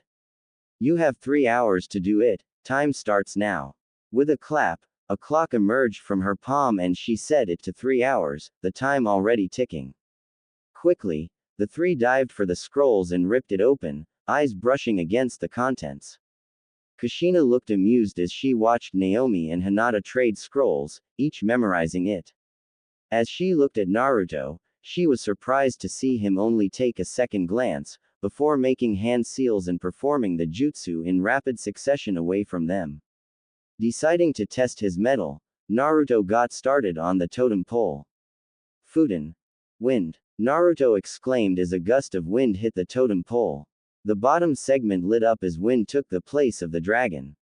Running through another set of hand seals, Naruto let out another shout. Doden. Earth. As a chunk of the earth rose and hit the tiger segment. Immediately, the tiger turned to rock, but it crushed the dragon underneath, leaving the pole only 3 segments tall. Naruto's brain immediately made the connection, as he noticed that Hinata and Naomi finished on reading the scrolls. Kushina stomped her foot as the totem pole rose again, replacing its missing segment as Naruto conversed with the two. Guys. The test is about balance. Naruto said, gaining their attention. Earlier, when I tried to do 2 of the bottom segments, the earth one flattened out the wind one. Naruto finished his analysis. So doesn't that mean we have to reinforce the wind segment? Hinata asked. Naruto nodded, motioning to Naomi. It's also about making sure the water segment doesn't wash out the fire one as well. I can presume that the fire and earth one won't conflict, as they're neutral, but we'll also have to make sure that the fire won't turn the earth to hardened earth and make it heavier. Naruto sat and thought. Glancing at the clock, he realized that about 45 minutes had elapsed. Oni-sama, we don't necessarily have to start from the bottom, do we? Naomi asked. Naruto thought about it, before nodding. Can't we start from the top and go down? We haven't tried that way yet. She asked, as Naruto nodded again. Standing up with the other two, Naruto decided to place Naomi on wind and Hinata on water, and he'll handle the fire and earth aspect of the totem pole.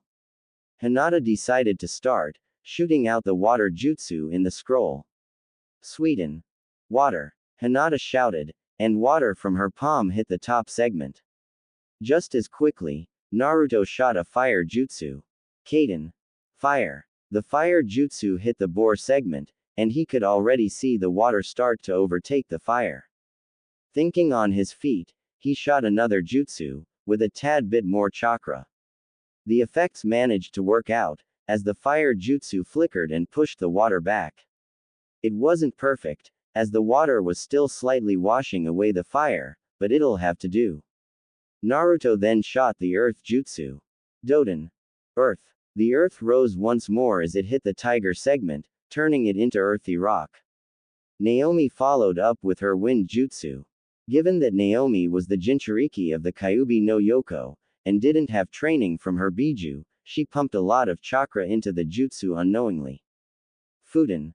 Wind. A gale of wind hit the dragon statue, but it started to buckle. With the same mindset as Naruto, she shot another wind jutsu at the pole, reinforcing the dragon segment. However, this time the wind started to buffet the earth segment, by starting to tear into the rock, the fire segment, by blowing the flames out, and the water segment, shooting the water away. Naruto clicked his tongue against the roof of his mouth and taking a shot in the dark, released a fire jutsu. Kaden. Fire. As the fire jutsu hit the fire segment, the totem pole started to buckle less before finally it stabilized. The three smiled in accomplishment as Hinata and Naomi sweat from the effort.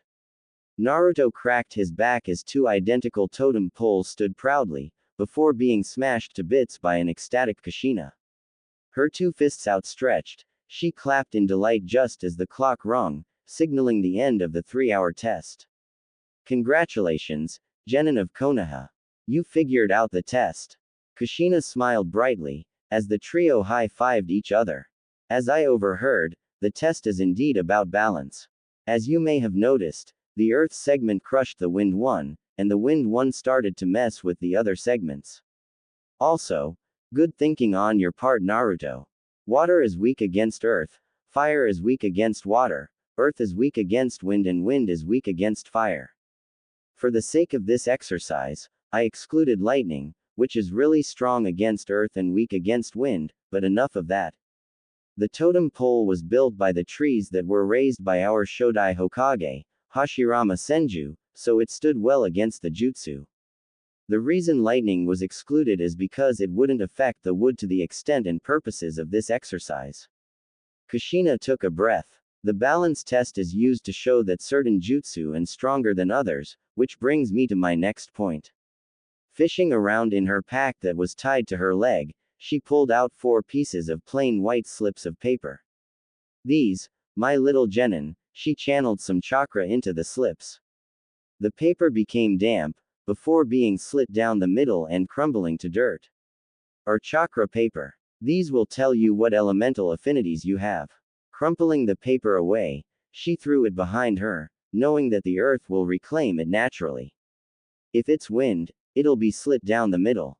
Fire, it'll burn. Water, it'll become wet. Earth, it'll turn to dirt, and lightning, it'll crumple. As you can see, I have 3 affinities. A major water one, with wind as my second, and lastly earth as my least strongest element. With this combination, I can use the Uzu bloodline, which allows me to make whirlpools, our namesake bloodline. Kushina smiled cheekily. The 3 watched in attention as Kushina continued. She handed out the paper to each student, and instructed them to channel their chakra into the paper. Hinata had a water affinity, as the paper turned damp. Naomi had a wind and water, as the paper first split in half before turning damp. Naruto, however, left her in major shock. As Naruto channeled his chakra, the back of the paper turned black as the front turned stark white. It remained that way as Naruto looked up, taking in Kushina's expression with a tiny bit of amusement. That's a first, Sochi. Kushina remarked as she took the paper from Naruto's hands. She flipped it over, taking a good look at the dark black and bright white of the paper.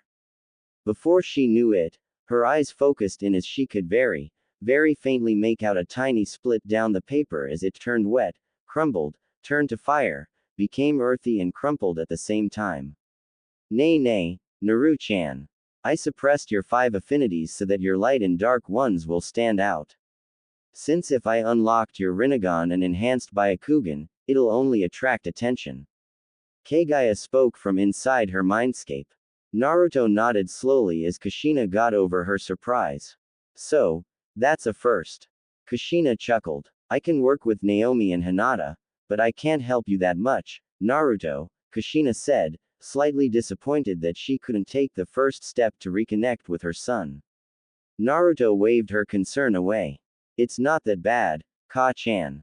I'll figure something out, Naruto reassured. Kushina smiled at Naruto not being annoyed or something of the sort and released a breath, before dismissing her students. Be back here tomorrow at 9. You're dismissed for the day, Kushina said, as the 3 bowed. Naruto stretched his arms as Hinata bid goodbye to her other teammates, going back to the way to her compound, leaving Naomi and Naruto alone. So much for a first day of being official genin, huh, Naomi? Naruto asked, turning around before he was met with hungry lips. Instantly, Naruto felt the earth from his feet disappear as Naomi fell down on top of him, kissing him passionately. Oni-sama, she breathed, before kissing him again. Naruto tried to push her away, only for her hand to crash next to his head, traces of the Kyuubi's chakra running through it as claws dug into the earth. Giving up, and saving himself from feminine fury, he relented by kissing her back. This is a disaster, Naruto thought. They were siblings. Yet, he couldn't find it in his heart to deny his Imouto from kissing him. It was the first time for him that a girl took initiative and kissed him outright. Sure, he had fangirls that oozed like an amoeba over him, but there was something worth protecting about Naomi. Was it because she was his sister? Or was there something more underneath in his own budding feelings for her? Naruto's thoughts were cut off as Naomi released him from her lips, panting as she gazed at him. Oni-sama, she moaned erotically, as she straddled him. Naruto felt something twitch inside of him as he felt a certain pressure on his crotch. He quickly scrambled from underneath her, making her fall backwards. Sorry, Naomi. I have to go. As he said that, Naruto scrambled and ran off towards his apartment, Naomi watching his retreating figure. Oni-sama. She moaned, as very faint hearts appeared in her eyes. Her thoughts drifted away as the Kyuubi giggled. In the Mindscape, the Kyuubi sat in front of a large console computer with large wires running from it. This was the source of Naomi's emotions, the hub for her Mindscape. Although the Kyuubi couldn't directly influence Naomi's actions, she could plant seeds into her mind. As the screen reflected what Naomi saw, the Kyuubi cackled and made suggesting imagery appear in Naomi's mind. Images that consists of Naruto in her vessel, sweat, a messy bed and a very happy couple. Idly, Naomi thought about something of love nectar, but decided not to dwell on it and quickly made her way back to the compound to relieve herself in her room.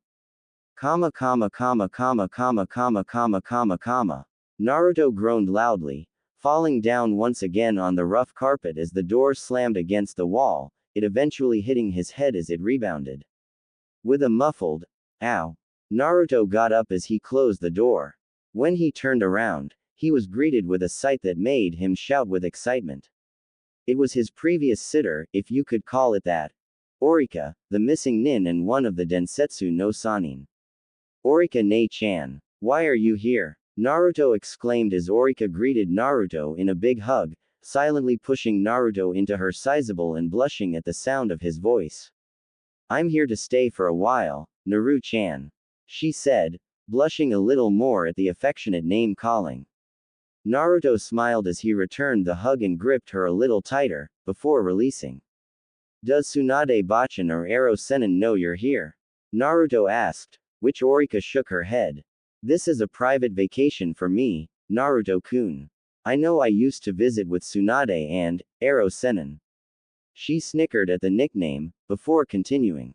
But, the two are very busy right now so I decided to drop on by. Although your godparents couldn't make it, your god sister could.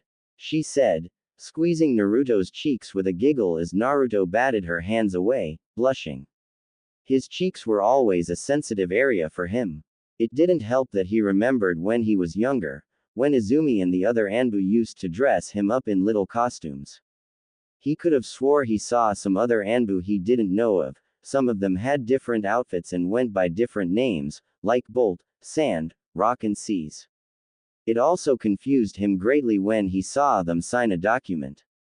He could only make out a few words and sentences, something to the effect of, Naruto, honorary Anbu, or, mascot of all Shinobi Black Ops. He didn't quite understand it, even to this day. But that's enough of that. Naruto cheered when Orika told him she'd make him some of her signature ramen, and Naruto gave her a big hug. I love you, Orika ne. Naruto shouted, before bounding to his bed to change out of his current clothes. As Naruto's door closed, Orika sunk in a pile of mush, her snake-like body allowing her unnatural amount of finesse and flexibility. She smiled as her heart beated harder, her fantasies running wild. I feel like a housewife, cooking for her husband after a long day at work, Orika dreamt, as her mind drifted to her romance manga she had at home. The trope of the housewife further, pleasuring, the husband made her blush and giggle pervertedly, before springing back in place when she heard the bedroom door open. Ne-chan. Let's play after the ramen is done. Naruto spoke as he bounced on the couch, turning on the TV. Orika hummed in delight, as she got to work on the ramen. It's been 3 weeks since Team Kushina's induction into the Shinobi forces at proper genin and not fresh out of the academy ones.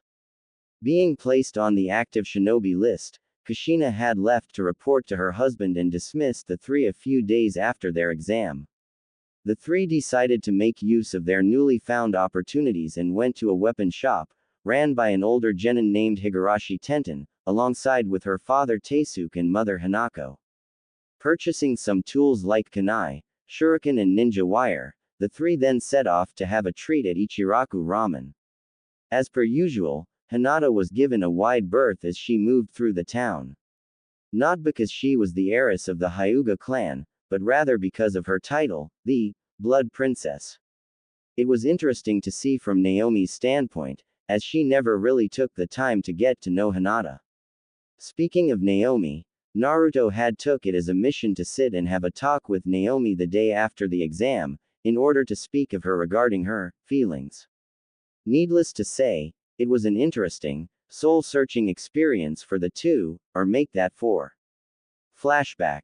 Naomi, Minato and Kushina were seated at home, enjoying their family dinner of some miso ramen, whirlpool style, the recipe made by Naruto as an olive branch to his family in an effort to reconcile.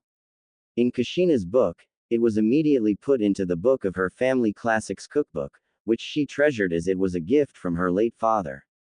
As the three were having a gay old time, a set of consecutive knocks came from the front door. Naomi decided to get up and answer the door, opening the door as she spoke. "Who is it?" she asked, before she identified who was at the door. It was Naruto, scratching his nose idly with his attention distracted at the rose bush next to the front door.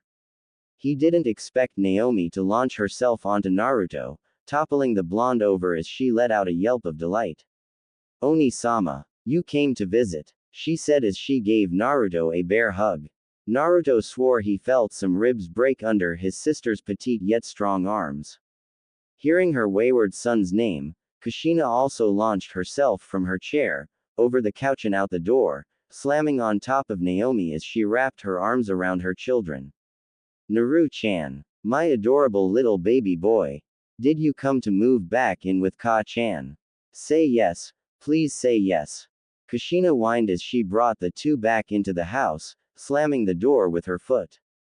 Naruto could only squirm, looking at his dad with a look of help.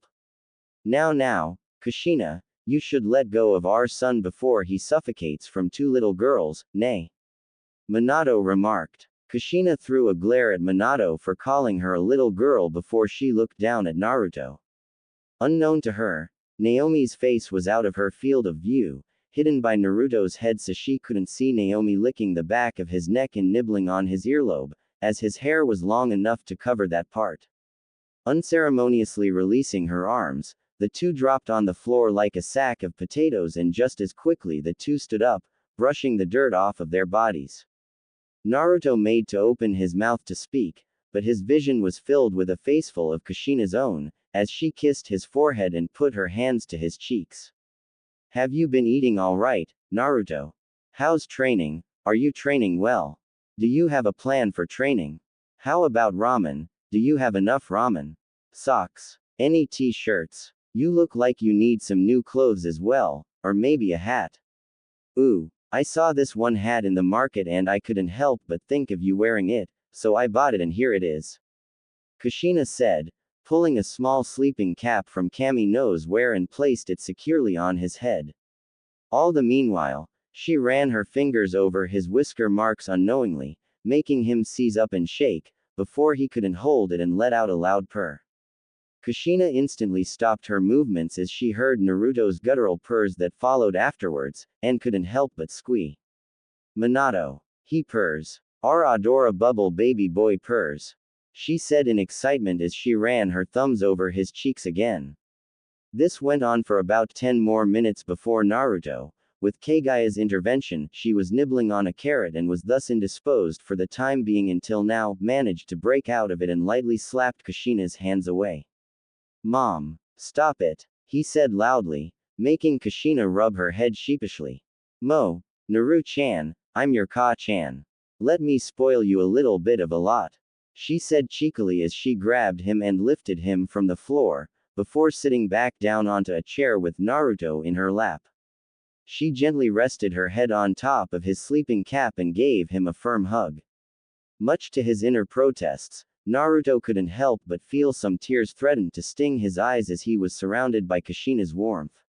He missed the feeling of his mother enveloping in her warmth, which radiated a sense of security and protectiveness.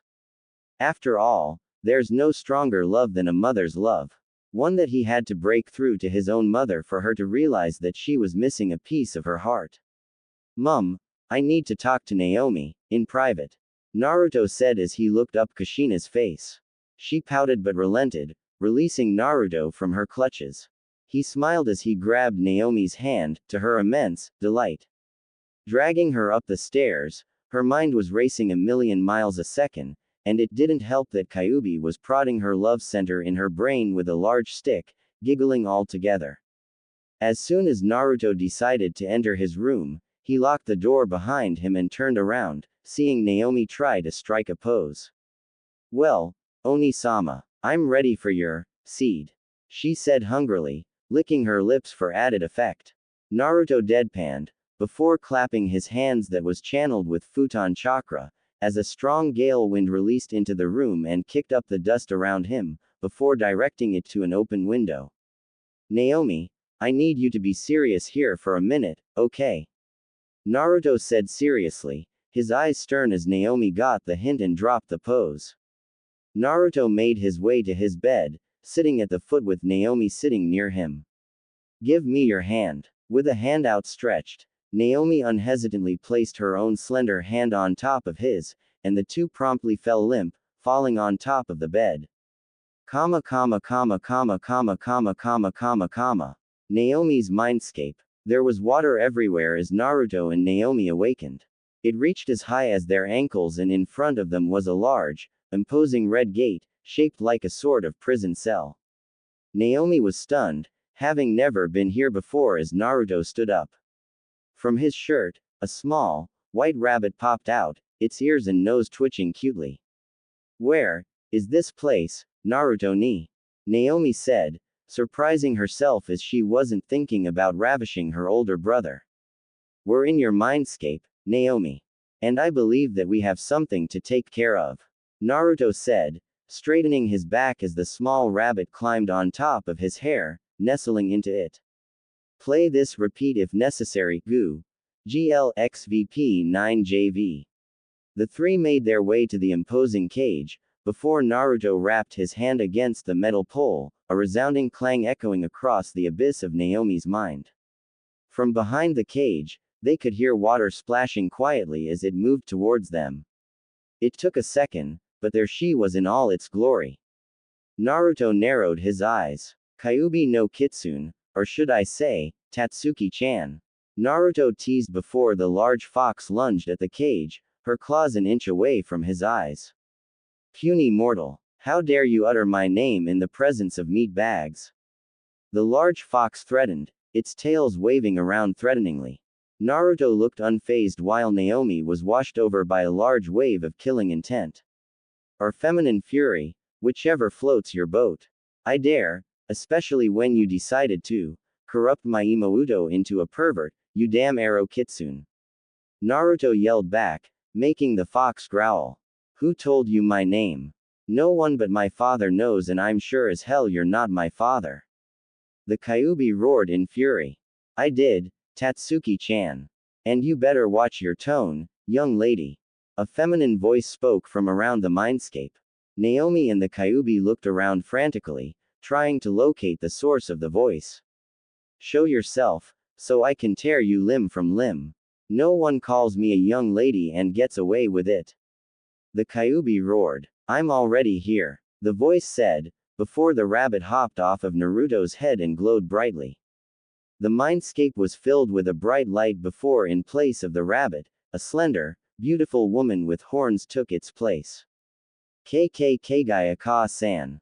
The Kyuubi said, panicky before she too glowed, as a slender, busty fox woman took its place. With orange ears with black tips and 9 similarly colored tails adorned her behind, the now identified Tatsuki looked on with shock. You're damn right it's Ka-san. Do I need to spank you again?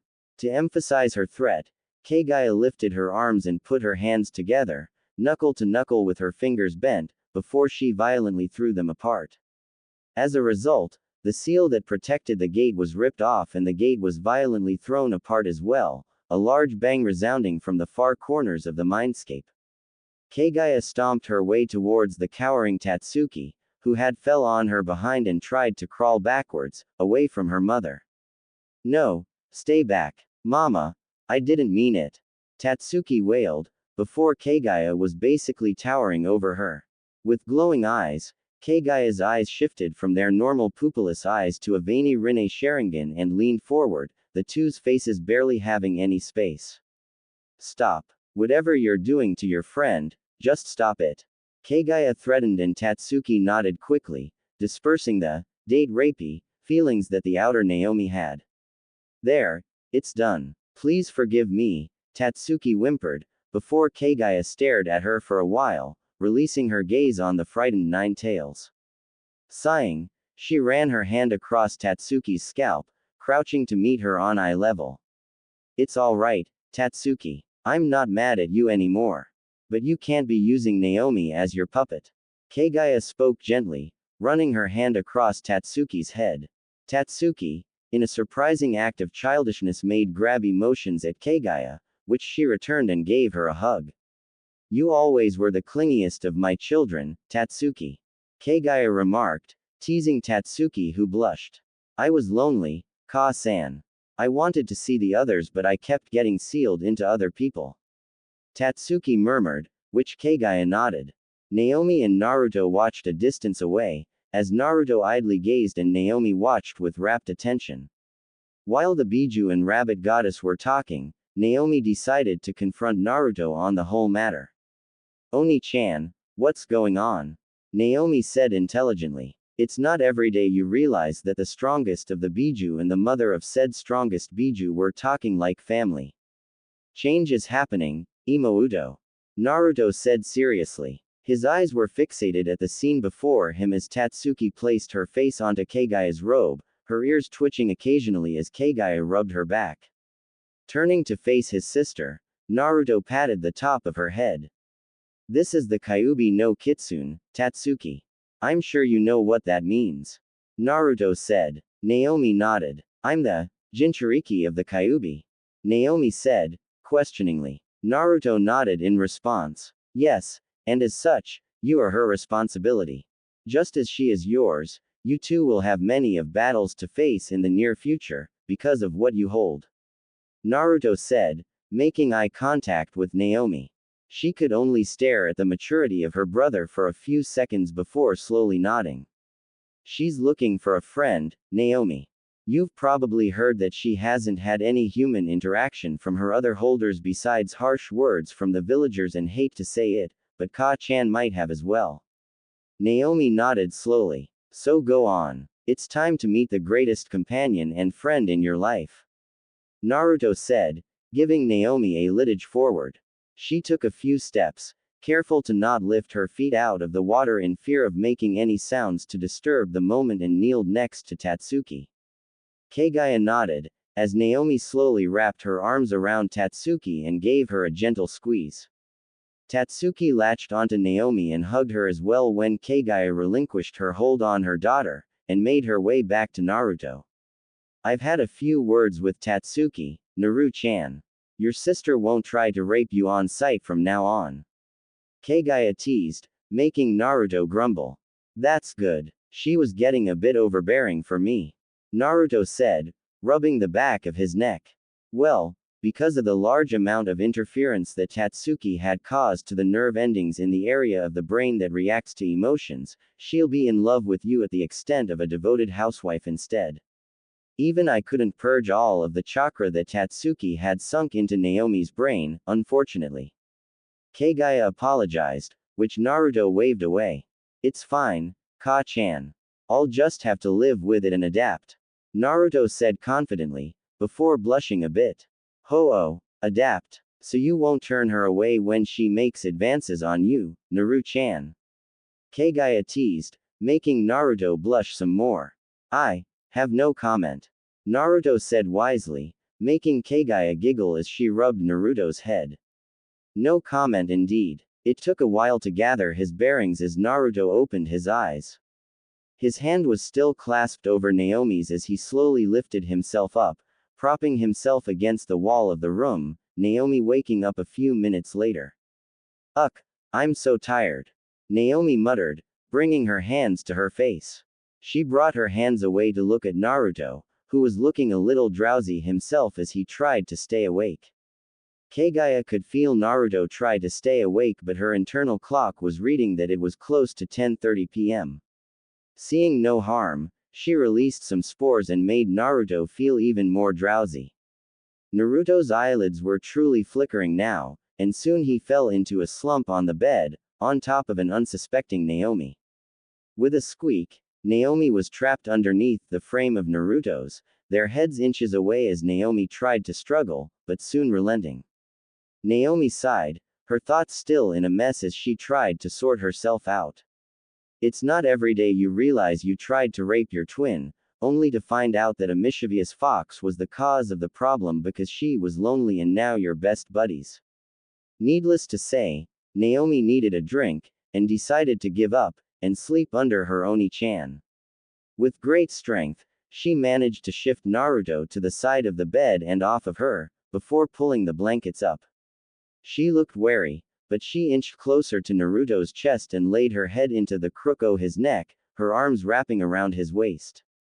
Naruto unknowingly did the same and their feet became slightly tangled, as Naruto got a whiff of Naomi's hair. In a rare family moment, the awkwardness between the two twins were patched and the two slept together.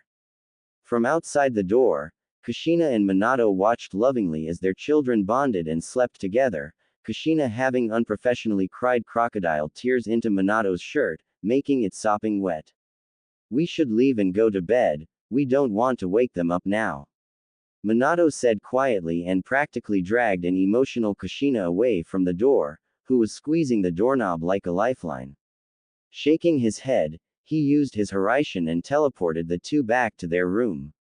End. With Naomi back in the right state of mind, things were much easier to do around for Naruto whenever she was involved. As a result of her mind reverting, her hair took on a change, as what was once a pure orange curtain became a pale orange at the top, before slowly transitioning to a red as the hair went further down. The new look suited her, according to Kushina, who pouted that she didn't have that kind of hair and ran to the hair salon, and gave her a more womanly appeal, well, as much appeal as a 12-year-old could get. Back to the scene, the three made their way to Ichiraku Ramen, and placed their orders. Hinata had used her shy girl persona inside the ramen hut, and when asked about why she put on a mask, she had said something along the lines of, "Stupid shitty elders are trying to get their claws into my little sister and I'll be the last person they'd want to cross. Neji ni-san is also, and so I intend to fix that soon. If I put on a mask, they won't suspect a thing of me being strong and just glance over me, and when the time is ripe, I'll rip their spines. So yeah, family's important, after all." The three chatted animatedly to each other, unknowingly being watched by a person with long white hair, who then vanished in a puff of smoke. Naruto stretched languidly as he entered his penthouse, carefully avoiding the door so it wouldn't bop him on the head again. As it closed, he was instantly on guard as he heard the shower running.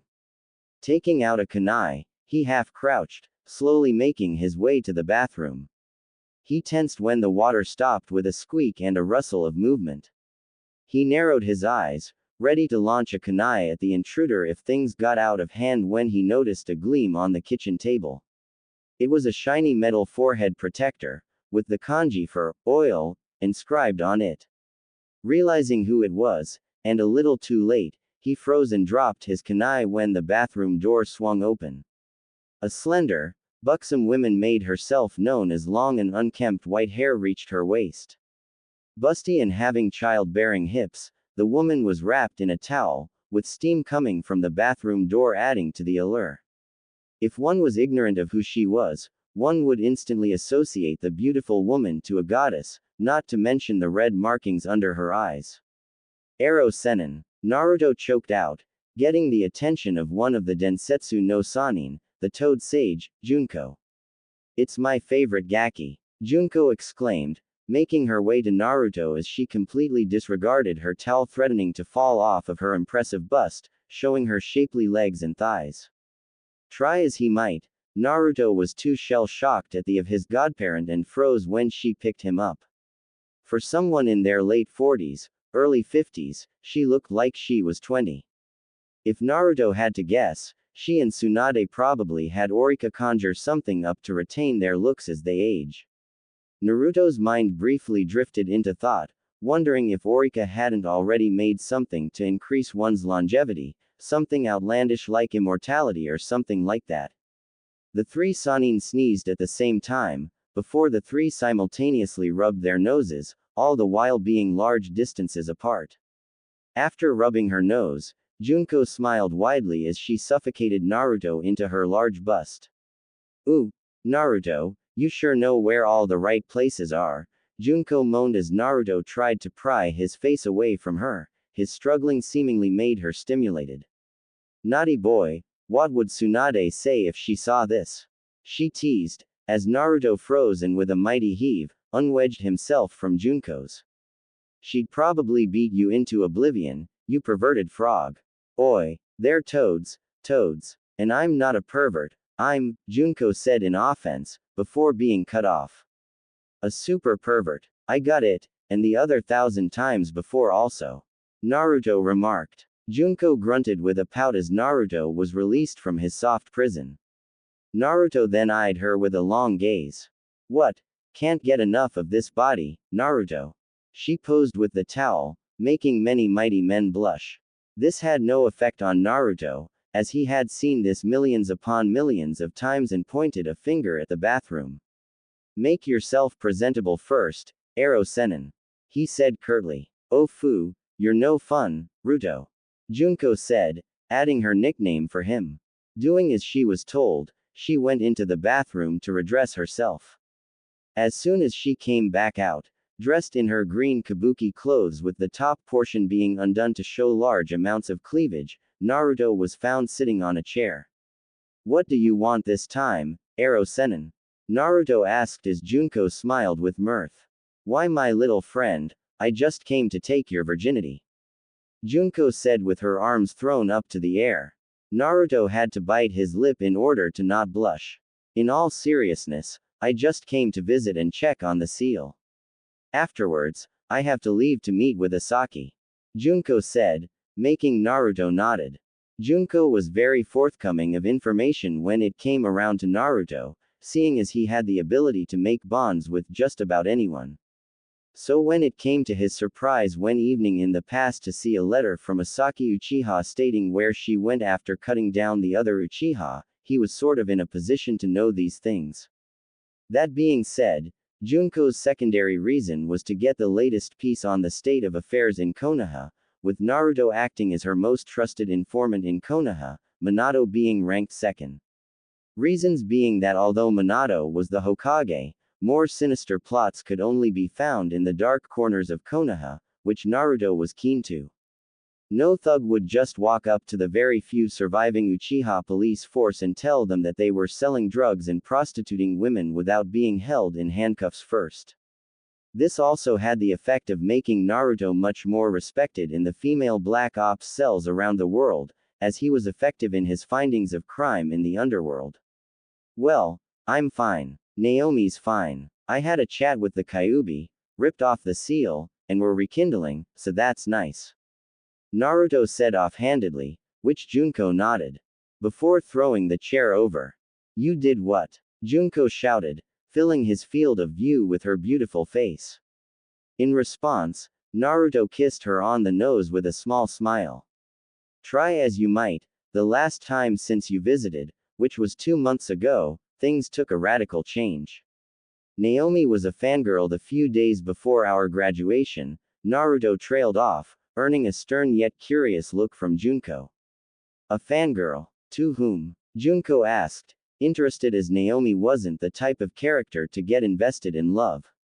Naruto was silent for a while, before raising his hand. To me, he said quietly, only to meet dead silence. Junko looked Naruto dead in the eye. You're joking, right? Junko asked, warily. Naruto shook his head. Nope. She was my fangirl. My own sister. Naruto said quietly. It took a second for Junko to break as she laughed loudly, clutching her sides. Wow. Your own, Naomi. Haha. Junko continued to laugh, much to Naruto's irritation. In response, Naruto channeled a bit of his dark affinity into his fingertips and a blast of darkness shot into Junko's side, making her yelp. Oi, cut that out. Junko barked, only to meet another one in the face. Just as Junko got back up, Naruto channeled more into his hand in a threatening manner, making Junko pause before she backed away, hands up. Alright, lay off, will ya? She said, much to her pleasure as Naruto stopped channeling his dark affinity. Taking a breath, Junko sat back down. So, how did that come about? Junko asked as Naruto idly scratched his cheek.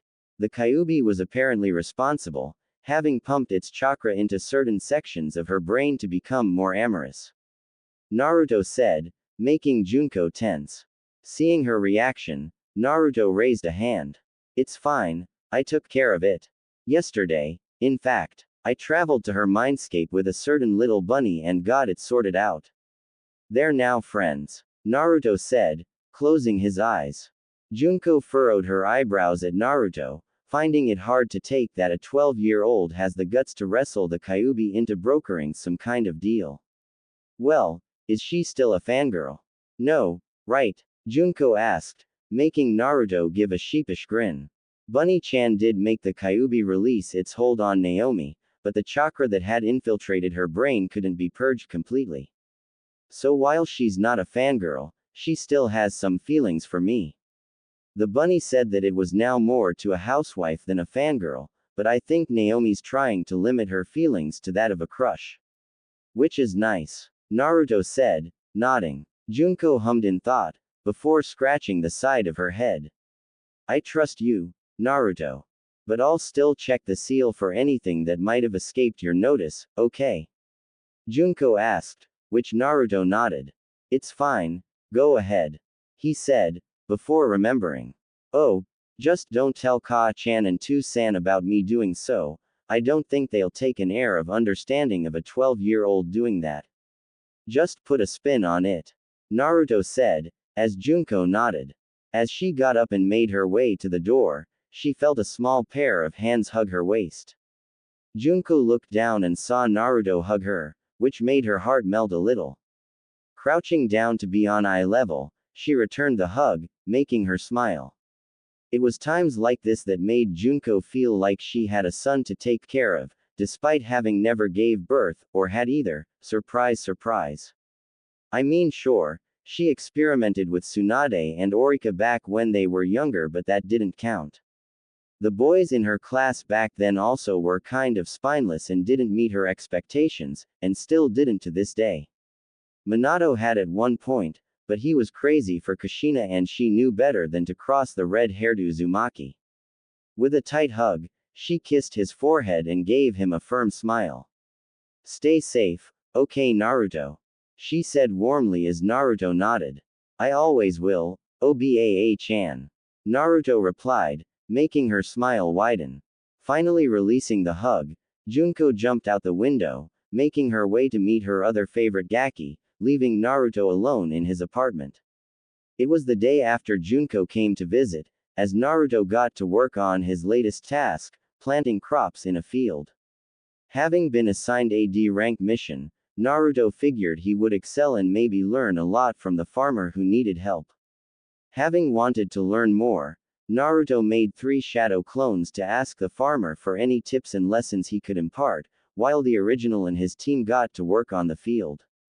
Kushina was sitting next to the farmer's wife, having a laugh and drinking some. Garbed in some overalls, some dirty gloves and a rice paddy hat, Naruto gripped his hoe tightly as he brought it down onto the earth.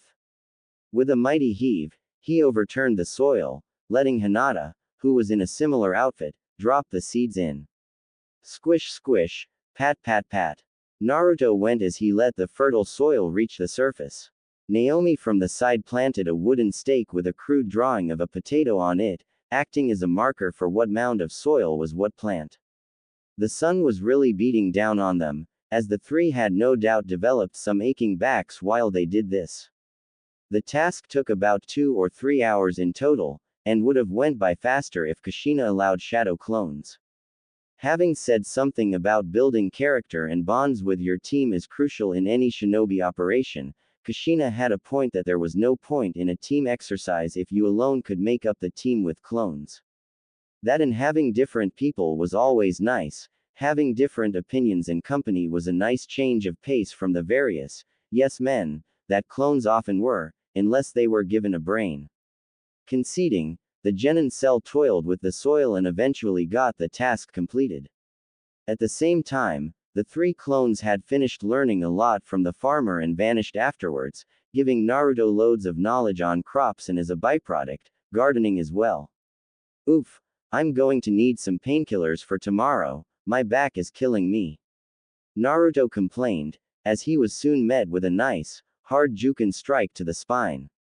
The intruding chakra sent a wave across the bones, making them straighten as Naruto shot up. The pain he was suffering from before subsided as he thanked Hinata for not making him a paraplegic in the process. The same was done for Naomi, before Hinata had opened some tenketsu points near the aching parts of the spine to allow her chakra reinforce it, and at the same time mend the muscle damage around it. Being a secret Juken master, Hinata had managed to get so good at chakra control and navigation that she can reinforce specific sections of her bones, like her pinky toe or a section of her skull to absorb and briefly deflect damage. Kushina, having seen the three finish their task, whistled loudly and called them over. Having thanked the farmer's wife for a wonderful chat, she got up and waved goodbye, her genin cell following her as they made their way to the Hokage Tower. Now dressed back in their regular clothes, the three were standing before Minato as Kushina gave her report. Try as she might, Kushina could never be professional around people she considered friends and family, so her reports were brief and without the air of professionalism, which Minato was thankful for. Dealing with a lot of kiss asses every day was annoying. And that's all for today, Minato-kun. Kushina said, giving a cheeky smile which Minato appreciated. Yumino-san, what is Team 8's current track record? Minato asked as Iruka looked through a filing cabinet for the manila folder on Team 8. Minami, always the faithful girlfriend, yanked a folder out and placed it in front of the Hokage, before kissing Iruka on the cheek. Browsing the folder, Minato read off what he saw. Team 8, having completed their requirement of 25D ranked missions and reached a teamwork evaluation grade from Kushina Uzumaki Namikaze of a 95%. Minato paused, looking at Team 8 smile brightly. Well, Kushina-chan, your team is granted an extra 5% pay boost from Konoha for an outstanding grade on teamwork as per usual, so long as it stays above 80%. Seeing as you currently have the highest grade, I'll have to pencil in the change from 5% to 10%, and you're now eligible to take C-rank missions. Minato said, taking a pen and scribbling something on their file. Naruto smiled. Having extra money always helped with groceries and the such.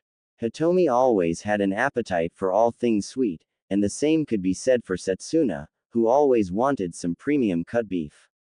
We'll take one tomorrow. For now, you are dismissed. The genin cell nodded as Hinata vanished, Naomi having latched onto Naruto as he decided to go back to the Namikaze compound for resupplies.